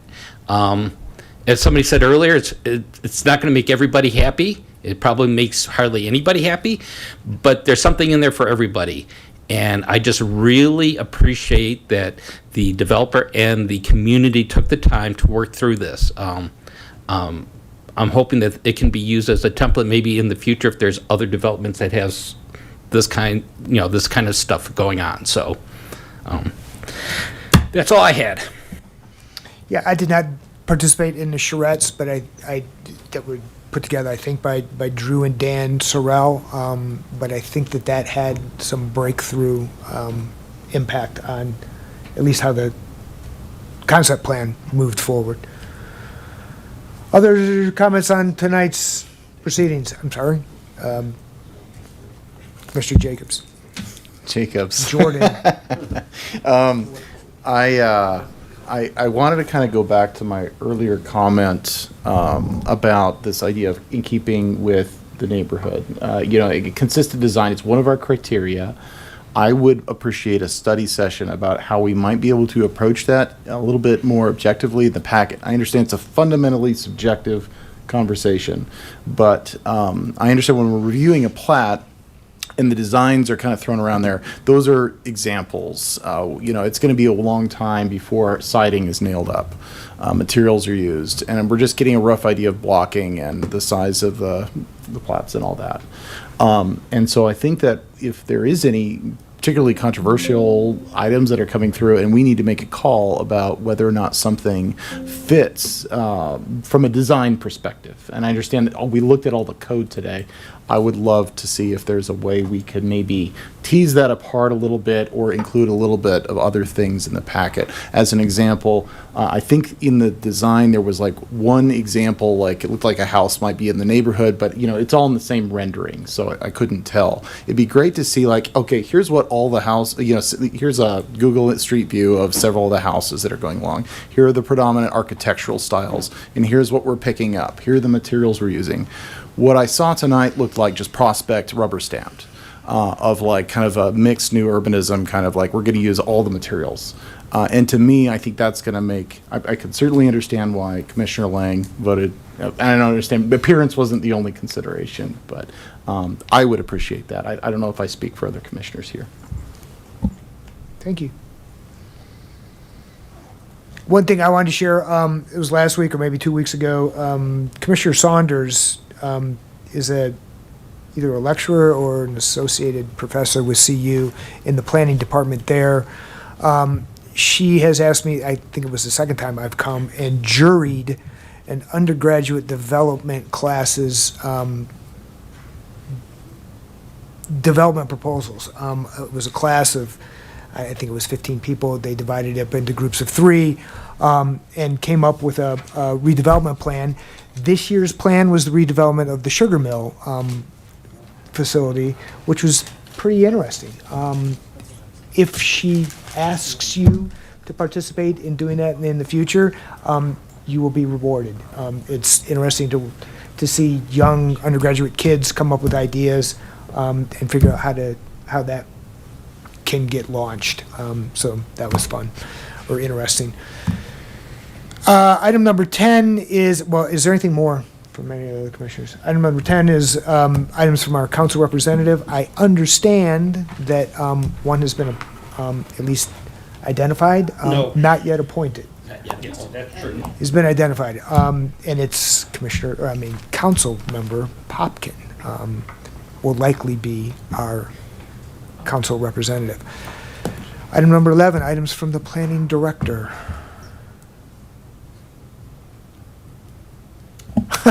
Sorry.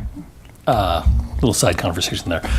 Just a couple things. One, I think everybody received the packet already for next week. Right now, we may have one item for January, but we're also planning to bring forth kind of the proposed changes to staff's report memo for commission's input consideration in the January session as well. So depending on the complexity, I'll call it, of that item that we may have in January, we'll try to coincide those on a meeting so we can go through that if we believe we have time. That's all on you because I will have been retired by then. Fair. Yep, next week's my last. It's like 14 years-ish. Anyhow,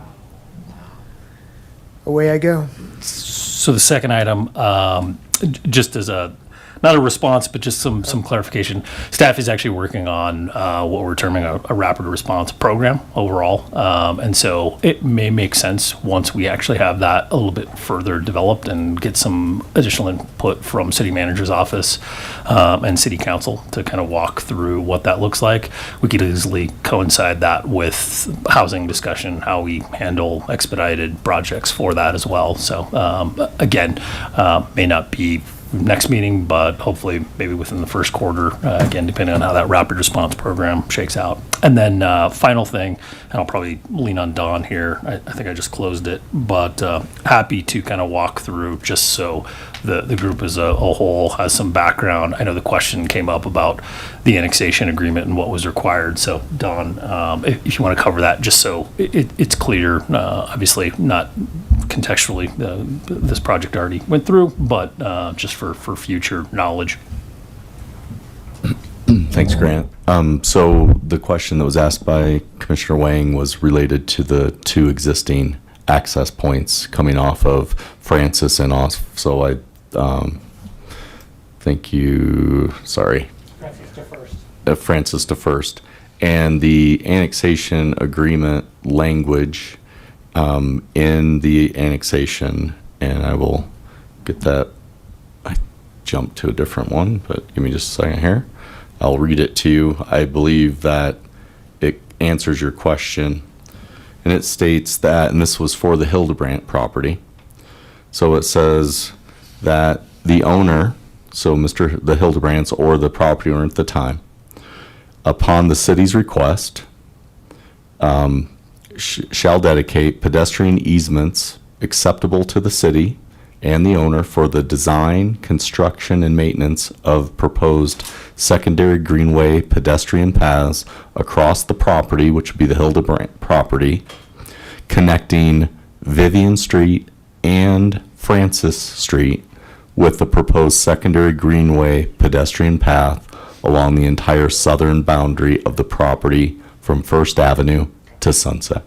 So those existing paths that are created currently, if that is the alignment that the city chooses for construction purposes, we would negotiate to get those easements in those places.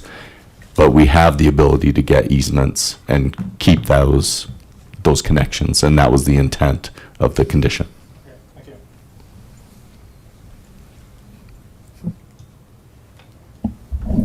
That was it. Okay. Thank you all. Move to adjourn. Wait, I have a question. Oops, sorry. Commissioner Wang. This is for Grant, I guess. Earlier this year, I guess Commissioner Earl mentioned about the possibility of looking into single-family attached and single-family zoning. Is there any updates on that, or is that still low on the priority list? I would say we're still looking into it. I think we are hoping first quarter of 2026 to get something scheduled to bring to the commission. Thank you. All right. Adjourned. Thank you all.